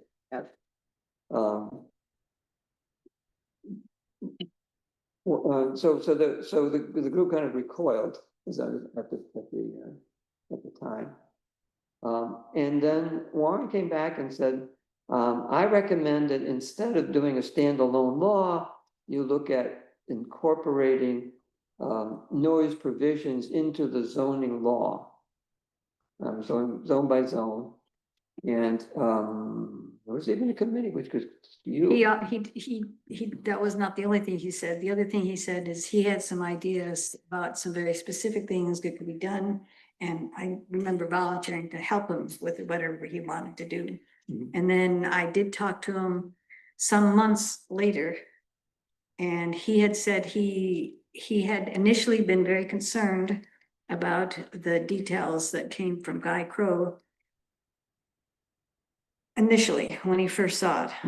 After 7 months reading it over again, he decided that it was not such a problem. So he was not going to do all those other test things. Okay. So it's not unreasonable to come back to it. Right. And why now? Well, a couple of reasons. One, there are at least 2 board members here whose terms end in December, who thought that it might be nice in the course of their 4 years on the board that they actually dealt with this issue because they thought it was important. Yes, and because we have heard over these years, why aren't you doing this? And we also have heard from people, don't ever do it. Yes. But yes. And there have been noise issues raised since that time, especially more recently. Right. So for all these reasons, not Nice. any one of them, but for all of these reasons, it seemed reasonable to bring it up again to see whether we might consider, using it. So there have been, Ted made a couple comments, that were not without merit. One about the property owner liability. It's a concern of those of us who are landlords, that we as a landlord are responsible for our tenants' behavior when we don't have a whole hell of a lot of control over it. As you probably know, it's very hard to to act against a tenant and, Yeah, I mean, you don't want the $500 a day fine. in New York State. Right. So I mean, it's putting the landowner in the position of trying to induce a tenant to do something that they're not in a position to try to induce them to do. Wouldn't that kind of be Why should- externalizing? Why Yeah, should, that would be externalizing the landowner's responsibility to, Who's responsible? Right. the one making the noise? Why shouldn't the person who's making the noise shouldn't that person be targeted as for enforcement? And not the property owner? 6 of I 1. mean, I guess I assume that Oh, would be no, the it's first not person if that they're- they want to. What? And if there's no success, then you go to the landlord. That's what I assumed that meant. I mean, you can always do I mean, that. you don't just, go to the landlord because I don't know, we own property next door and when somebody set off one firework, we were down there to say, you can't do that. Mainly because of the horses next door. I didn't care about the noise, but I mean, I've done it too, it's just that you have no guarantee with that you can't. well, it's also as if it's a chronic problem with the same tenants, and I mean, then you need to find some way to evict them. I don't, I just don't know how you can say it's not the landlord, the person who owns the property. Ultimately, they're responsible. It's their choice to rent it to someone that was not trustworthy. There you And go. then they face the fallout from. Of you never know. Or if they're I mean, problems. you always, no matter how much due diligence you do, you always get some people slipping through that you wish you hadn't rented to. Oh, yeah. Isn't all business risky though? And it's a business. Yeah, all businesses. Sure. I think one of the other things I had heard was if you were on an extended, for instance, if you were on extended vacation or on a sabbatical and not in the area, then you have to have a property manager. In which Somebody's case, the property, responsible. somebody has to be responsible for. I know, I hear you, Joel. But Yeah. the question, who, if it's simply added, please, I mean, that it should, the subject of the noise making should be addressed by like, if I called, I would probably try and tell, if I call the sheriff, this is not the way, that's not the example, it's not a good one, but I'd say the person in that house over there is making the noise. And then that would be, I would think that the sheriff would probably go to that house and say, somebody's said you're making too Complaining much about the noise, pipe it down, and most of the time that is very effective, but without a law at all, we don't have that option. No, I mean, So- I'm not I arguing know what against the I law. know what you're saying. So if you were the sabbatical, you were the person on sabbatical, it would, I think that the management companies do take that responsibility. We have a management company for the condos in Virginia. So it is sort of on us. I mean, you try to be careful about who.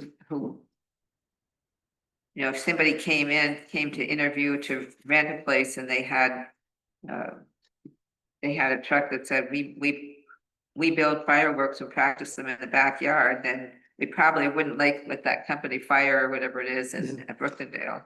We'd probably say, yeah, well, where do you build them? Because we can't do it here, too noisy or whatever.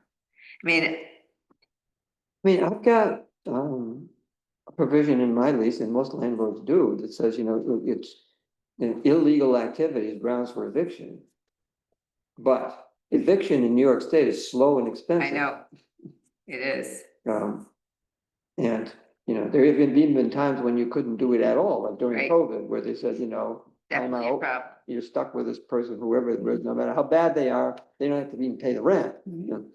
Well, my guess is that as many times as somebody calls up about your client and the police show up at that house repeatedly, your client's not gonna be real happy either. So they probably either they may break their lease themselves if they wanna keep making that noise. So I hear you saying you don't want it on you. Can you do something like that? Thank you. Thank you, Mariah. Sorry. You want to change the view? Yeah, the view. It's green. I kind of like that. It's not here. It's there. I changed it back. Yeah. The gallery. To gallery. I changed it for Peter's presentation. Gotcha. Thank you. Perfect. Thank you. I mean, the one thing that comes to my mind is that all the banter about short-term rental Yep. situations, and where does that goes to the property owner. Yep. And usually, who usually maybe has a management, somebody who's responsible, Mhm. and that, you know, the town or whoever has access to contact information if there's a problem. Right. Imagine- Well, short-term I'm sorry, I rental- think I'm responsible, for what happens on my property. Well, short-term rentals are easier because you don't have the long, it's not so easy, it's not so hard to get rid of somebody if they hang on, but If they what? overstay. I've never had that luck. I've never had that bad luck. They've been Well, I mean, yeah, all just left. I've had people walk out, Yeah. basically break a lease, it just happened, in fact. That's, And the way it is now in New York State, the tenant can walk out and there's no consequences, but the landlord can't terminate a lease without consequences. Right. That seems fair enough. I mean, that's their home. I mean, when are they supposed to sleep on the street? Yeah, that's been a What are we owning other people's houses for in the first place? I'm sorry. Some people can't afford their own houses, so it's a good thing there is that option. Yeah. Well, I mean, some of us are trying to provide affordable housing for people who need them, and can't afford to buy them. This has been out for 2 years for public discussion. If anybody has read it all over the 2 years and before. there's been And no I- change. This is the same thing that was put out. Yeah. It was put out and, did we get much feedback on it? I don't remember. I don't think we formally proposed it, There was a public hearing on it. was there? Yeah. You're talking about a few That was- years ago. Humongous Yeah. number of people here yelling and screaming. Well, we had That public comments, but it was not on this draft. Right, wasn't on this draft, yeah. I think it was on an earlier draft. This is version 4, it says. Well, yes, it is version 4, of proposals, I guess. The previous drafts were never formally proposed, but we did solicit public comment, and boy, did we get it. Right. But this draft, I don't think has Yeah. ever been run up the flagpole to see what people think about it. Does that stop anybody who's known about the Lewis law from looking it up and commenting about it with all the comments? that Good we luck had? trying to find it. Be interesting to see. I mean, until today, I couldn't find it. Well, we either. could before. Remember, we're in the transition of doing the codifying. It Yeah. was available. But anyway, it is available now. Yeah. We can ask for public comment. No, the question is just, are we ready to put this up as it stands for formal consideration? No, I am, but I see, I'm not. if you're not, if you guys aren't, then what do you plan instead? I've got a couple things in it. Okay, that I can- have you read through it? Yeah. Mhm. Yeah, so the first thing that comes to my mind is that I noticed that mining activity is exempted from the noise law, and I feel like if we're gonna exempt mining but not music, that seems insane to me. Hmm. I don't want mining in Danby, and I don't want excessively loud mining that's going on through the night, fracking. I mean, all of the noise that comes with mining to be exempted from needing to be quiet at night I seems. think the bad reason policy is, to me. the reason is exempted is because it's regulated by the DEC and you can't. Of course not. Yeah. Yeah, so it's like with fracking, you couldn't regulate it. So this is. But you could this is ban a form, you can ban it, but you can't regulate it. And Well, same, I think we should ban mining in Danby do. instead. Okay, good. we do. Because, this What says about that Angelo's? they're allowed to It's do grandfathered. noise they want. So Okay. that's why I was alarmed.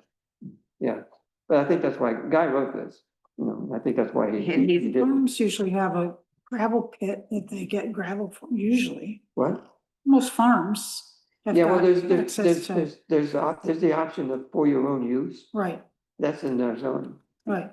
But a mining be- operation is not an allowed use in our zoning.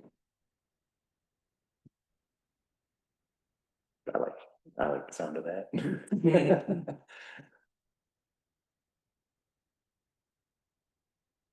Because we can't regulate it if you do allow it. So that's why it's exempted. I had a couple of things I wrote down. Yeah, I get that really. I mean, it might be good to, put the word out and Right. give people a month to read it. Right. Well, yeah, so that's the question. If this is ready for critique and consideration, we could either give people a month to look at it and then schedule a public hearing. That's what I would- Go ahead, Yeah. schedule a public hearing and say, go ahead and comment. I would do the first. I mean, I would give people a month and then, have enough time to Get their feedback. get feedback. Mhm. And after that, then schedule a public hearing. Okay. Yep. So so we can report that we're going to consider this and it's available on the website. And we'd like people to comment before we finalize the form that we're going to propose. Right. Yep.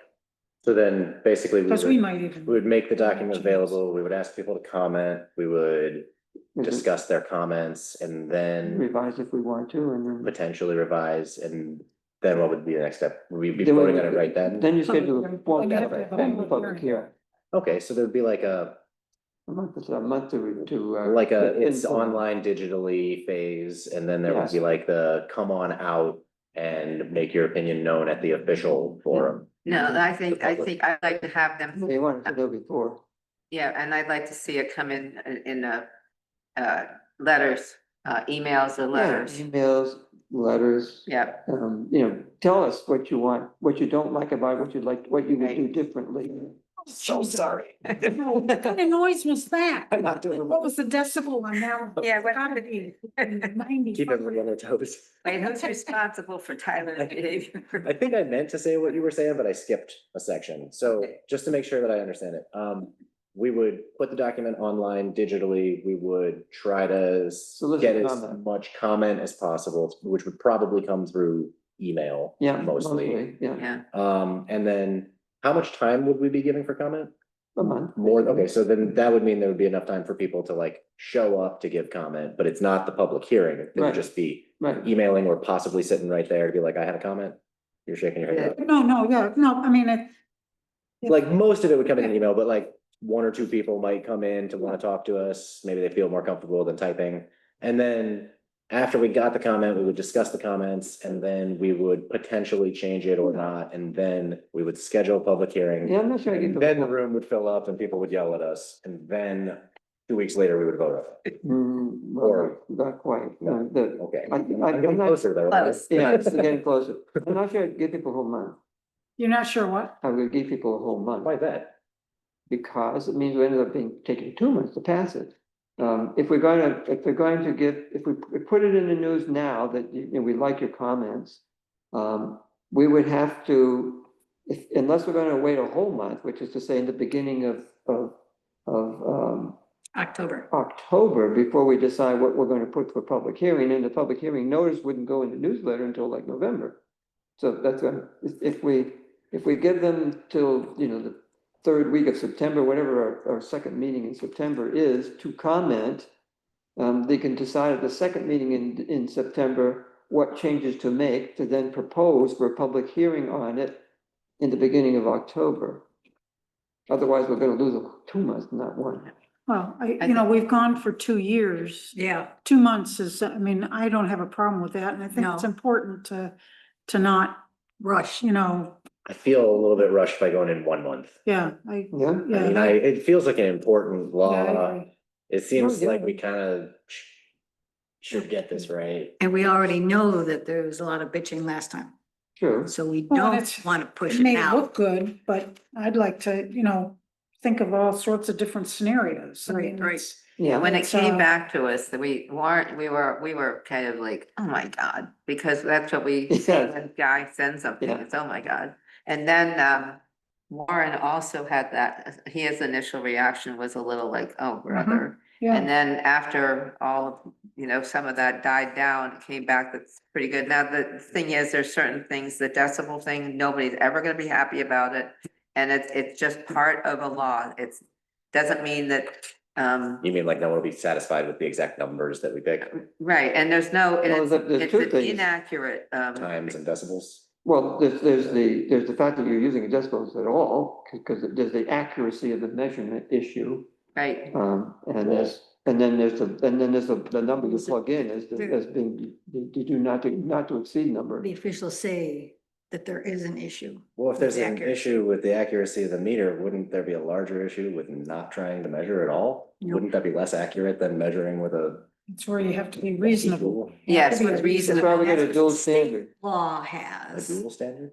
Dual standard, there's an So there'd be objective criteria and then there's a subjective. Yeah, criteria. so you say if you measure it and it's over this mark, that's objectively over the mark. Right, And then you say, but also there's a, yes, and Not if objective you standard, read but it, also. if you read it, he's got in there, in absent in the decimal meter, these things are prima facie evidence that you're too loud, and there's a list. Right.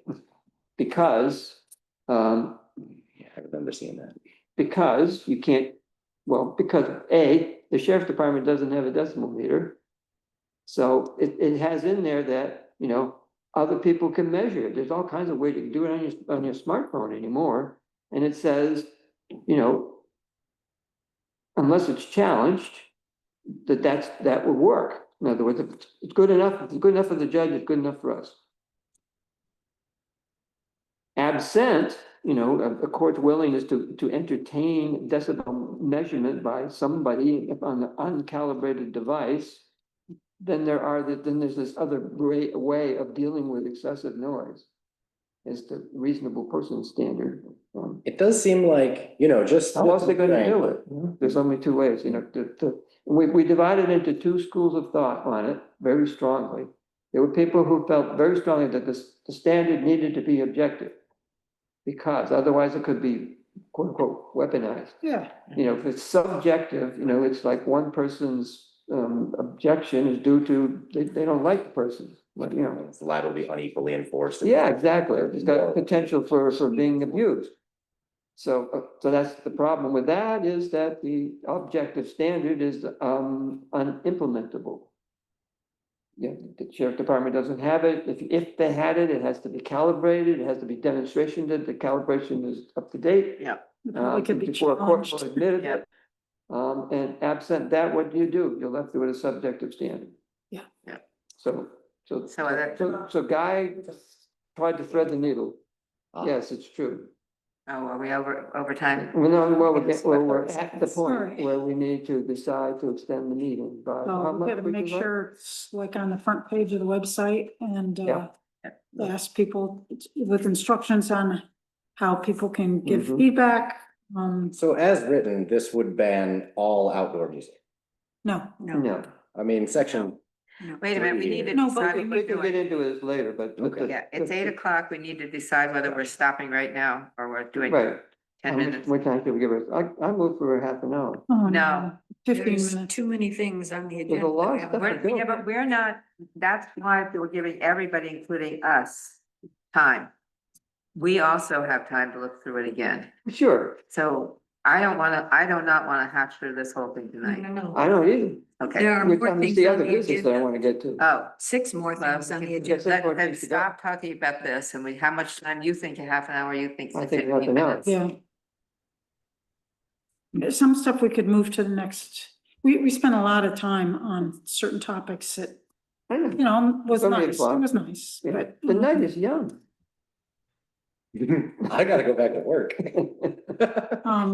But we can, we can Sure, spend 5 minutes on each of these things. we might Let's go that way. I just wanted to do it 15 minutes and have to do it another 15 minutes. No, to do a 15 minutes, and then if we have to do another 15 minutes. I agree. All right, 15. so Leslie moves that we extend the meeting by 15 minutes. Captain seconds it. Somebody Okay. count down every 5 All right, minutes. Mariah. Ding us. Jack, yeah. Sorry, who seconded it? Catherine did. Hunter. Come back for now. Speeds up as we approach the end.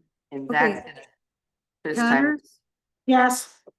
Hunter, Yes. Stein, Yes. Woodworth, Yes. Gagnon. Yes, Thank you. okay. Welcome. So, I think we have this to the point, we agree that we're going to propose it and we're soliciting soliciting comment from the public. And we will give them a month to comment, Well, yeah, right? and then we'll And then we might address revise it again and either include or, Right, we might Yeah. revise it. we'll might Why revise. not? Yeah. We'll see. But we're gonna give people a month. Yeah. Okay. And we shouldn't say we are proposing it. We are considering it, and that's why we're getting input Yeah, and it's a draft. suggestions. It's positive. Okay, you can think of it that way. It's positive for the users Mhm. as opposed to negative to the users. Okay. So we're considering it. And we're looking for input. Okay. So like, there you go. Line.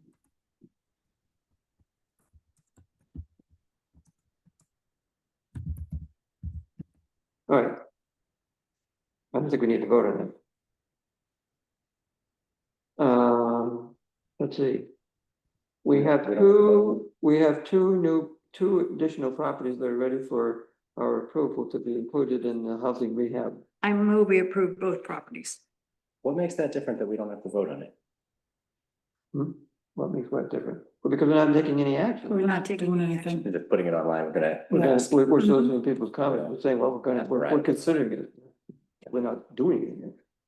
Okay, 9:30 and 9:40 comfort. Yes, was moved, I'll second it, if it hasn't been already. You have seen, I hope, the materials, but they were shared, both by email and in the meeting folder. Yep. Okay, ready? Mariah, the vote. Connors, Yes. Hunter, Yes. Stein, Abstain. Woodworth, Yes. Gagnon. Yes. Thank you. Didn't read it. Oh. Didn't see it. I still don't see it here. Where is it?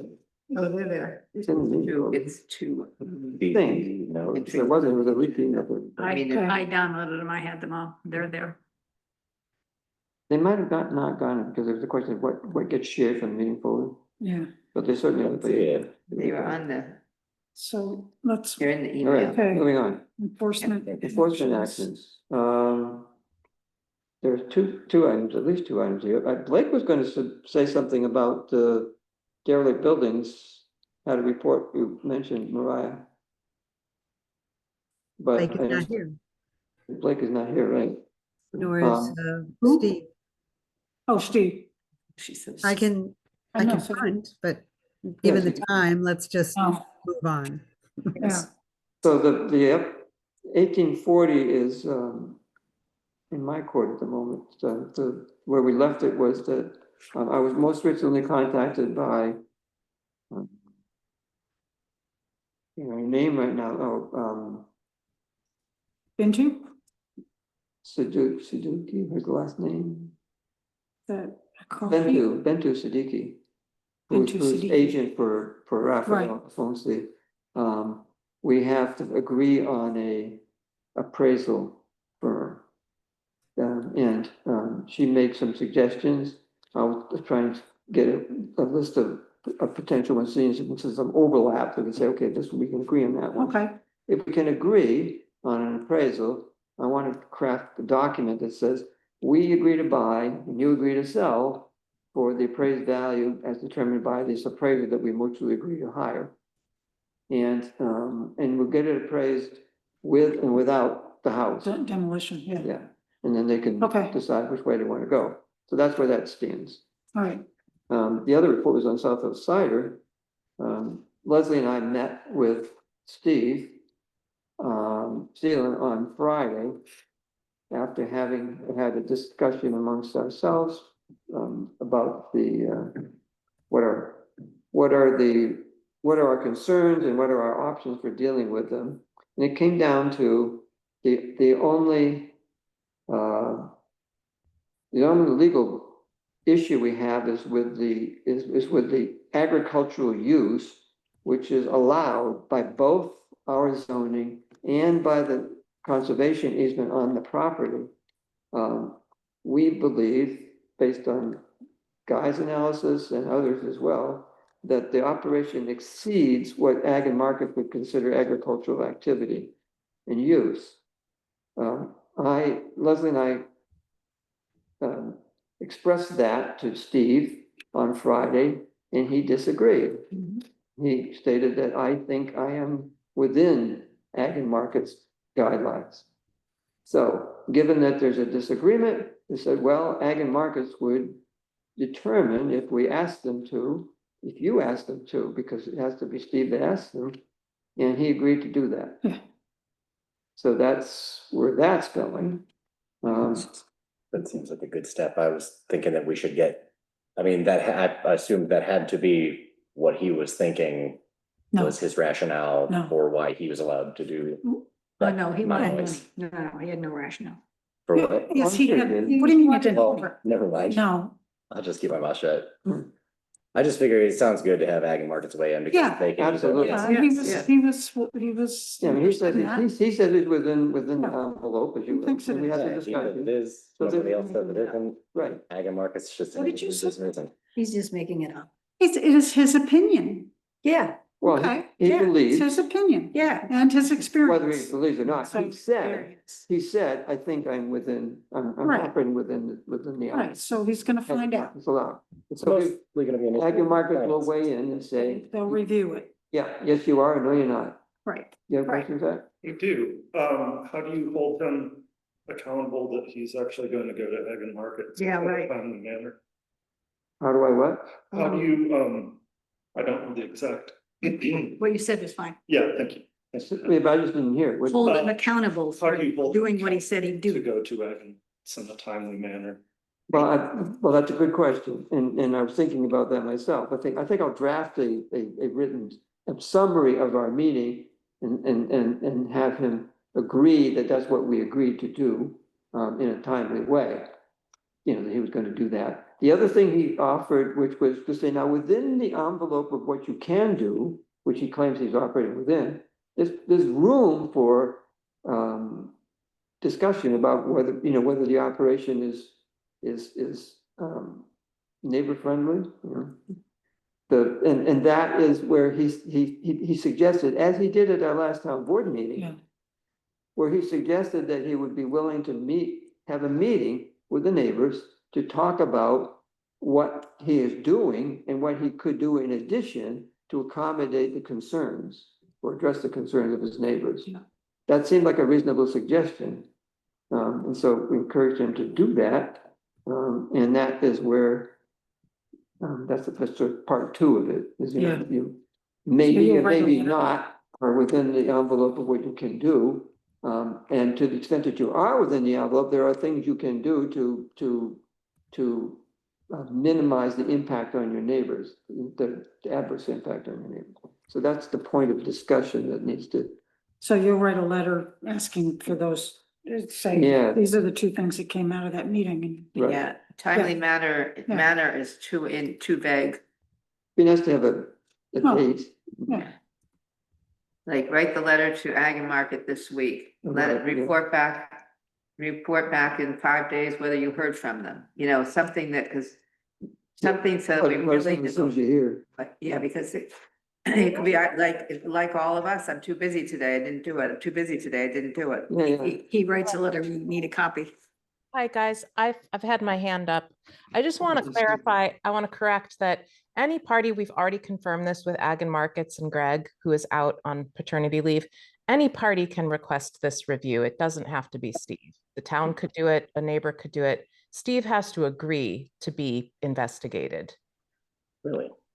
Yes. We'd have to press start. We'd have to, there'd have to be a formal. Mhm. I'm surprised that he would have to agree. Well, because their intervention is generally to defend Yeah. agricultural use from unreasonable regulation. So so in other words, somebody has to pursue an action against him that would Right. trigger him needing to defend himself. So then, right, okay, got it. So what we've done here is intervene preventively. We don't want to initiate, cite him for violating the zoning ordinance or take him to court for violating the terms of his conservation easement if he hasn't. And if he's willing to voluntarily have Ag and Markets weigh in to say you are or you're not on the right side of the line on this, and that's a Right. a voluntary way of resolving it rather than litigating it, and getting Well, lawyers involved. That's only a voluntary way to find out whether or not he's quote within the ag market. Does not solve the problem. No, it It doesn't. doesn't solve, it only addresses where he might be legally at Right. fault. Right. The other part of it is the noise mostly, and that's where the community meeting is probably the better venue to see what kind of progress can be made. There's always, and we mentioned it, the ability for the town to fall back on a noise law and or an event law, the special event Yeah. permitting process to address that part of the issue. Which is the other law that we need to get moving is the special event law. Right. Those are they're not necessarily workable, but we have no tools right now. Yeah, I'm not sure, can we use a special event law against noise coming out of a cidery? It seems like that's kind of the Ag and Markets thing we're talking about. That is why we asked That's Ag and Markets Markets is to first. review the special events law. Yeah. And the latest we heard was a communication saying, we haven't forgotten about it, we're working on it, but they haven't gotten back to us yet. Right. So we're waiting on their comment before we proceed with the consideration of the special event law, but it's in their hands and they are committed to reviewing it. Which is another reason why the one thing that we can say to Steve, we want you to do this. We want you to make your application to them, your wish for them to review this. Sooner than later. I'm saying we have to maybe say a specific time because time keeps just passing. All right, and we didn't agree on a particular time. We didn't say, No. do this next week, but he agreed to do No, it. but he knows that, we're looking at the noise law, and please stop shaking your head. Please, let's be sort of respectful. I know we all have different opinions, but it's not helpful. He also mentioned a few things that he was thinking of doing to mitigate noise, but Yes, he did. I was surprised he was interested in doing a big meeting. But he said he would be more than willing to contact Ag and Markets. He wants a public meeting, and he's talking about putting in some sound mitigating things. So and I think setting a timeline is a good idea. Yes, I agree. And he knows that the noise laws was gonna come in. Mariah looking at the watch. Yeah, Well, well, we're just at the end of the 15 minutes that we Yeah. gave ourselves because we. Yeah. We're What for else another are we gonna- 15 minutes. we just need to spend the highway funds and the rest can just wait. Yep. Oh, you don't want to do the, What else is on there? No, it just enforcement action, Steve's not here. Road Road use the contract, DCAP agreement? as far as I'm concerned.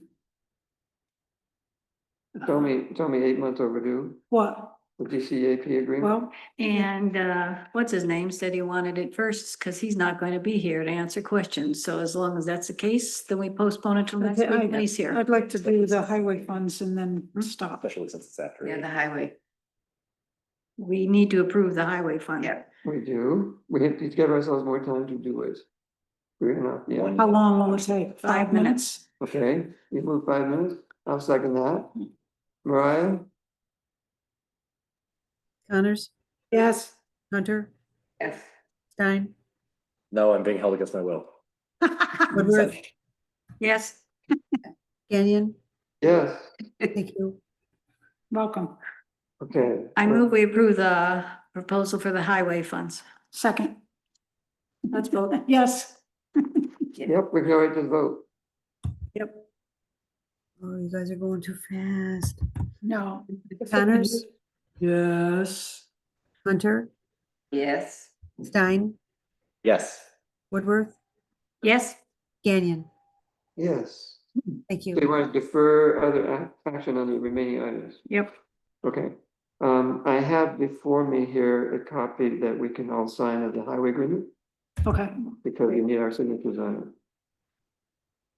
Okay, well, with that then, you want to say any thoughts about what else could be on the agenda next time? Well, it's a park contract for room use, and do we want to have Steve come and talk about enforcement?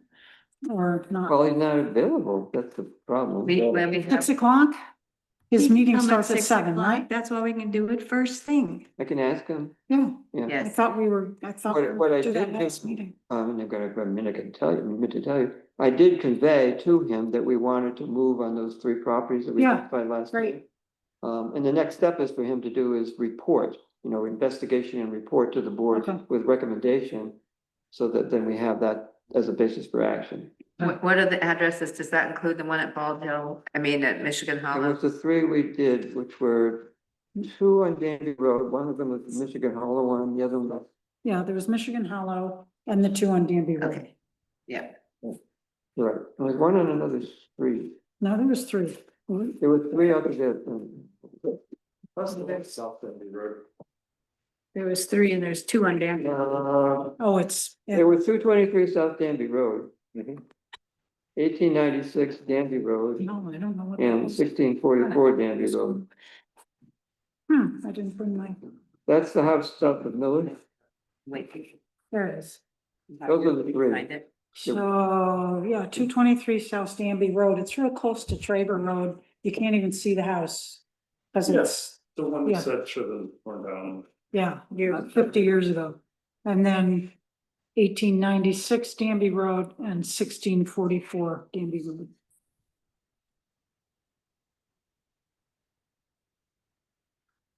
Is the one at Michigan Hollow, a Danby Road address? Michigan Hollow. Okay, with that, meeting adjourned. Where's Michigan Hollow? It's not, it's a Danby Road address. It's just that. Thank you. Oh, at the corner. Refer to it, yeah. Oh, yeah, that's the 1896.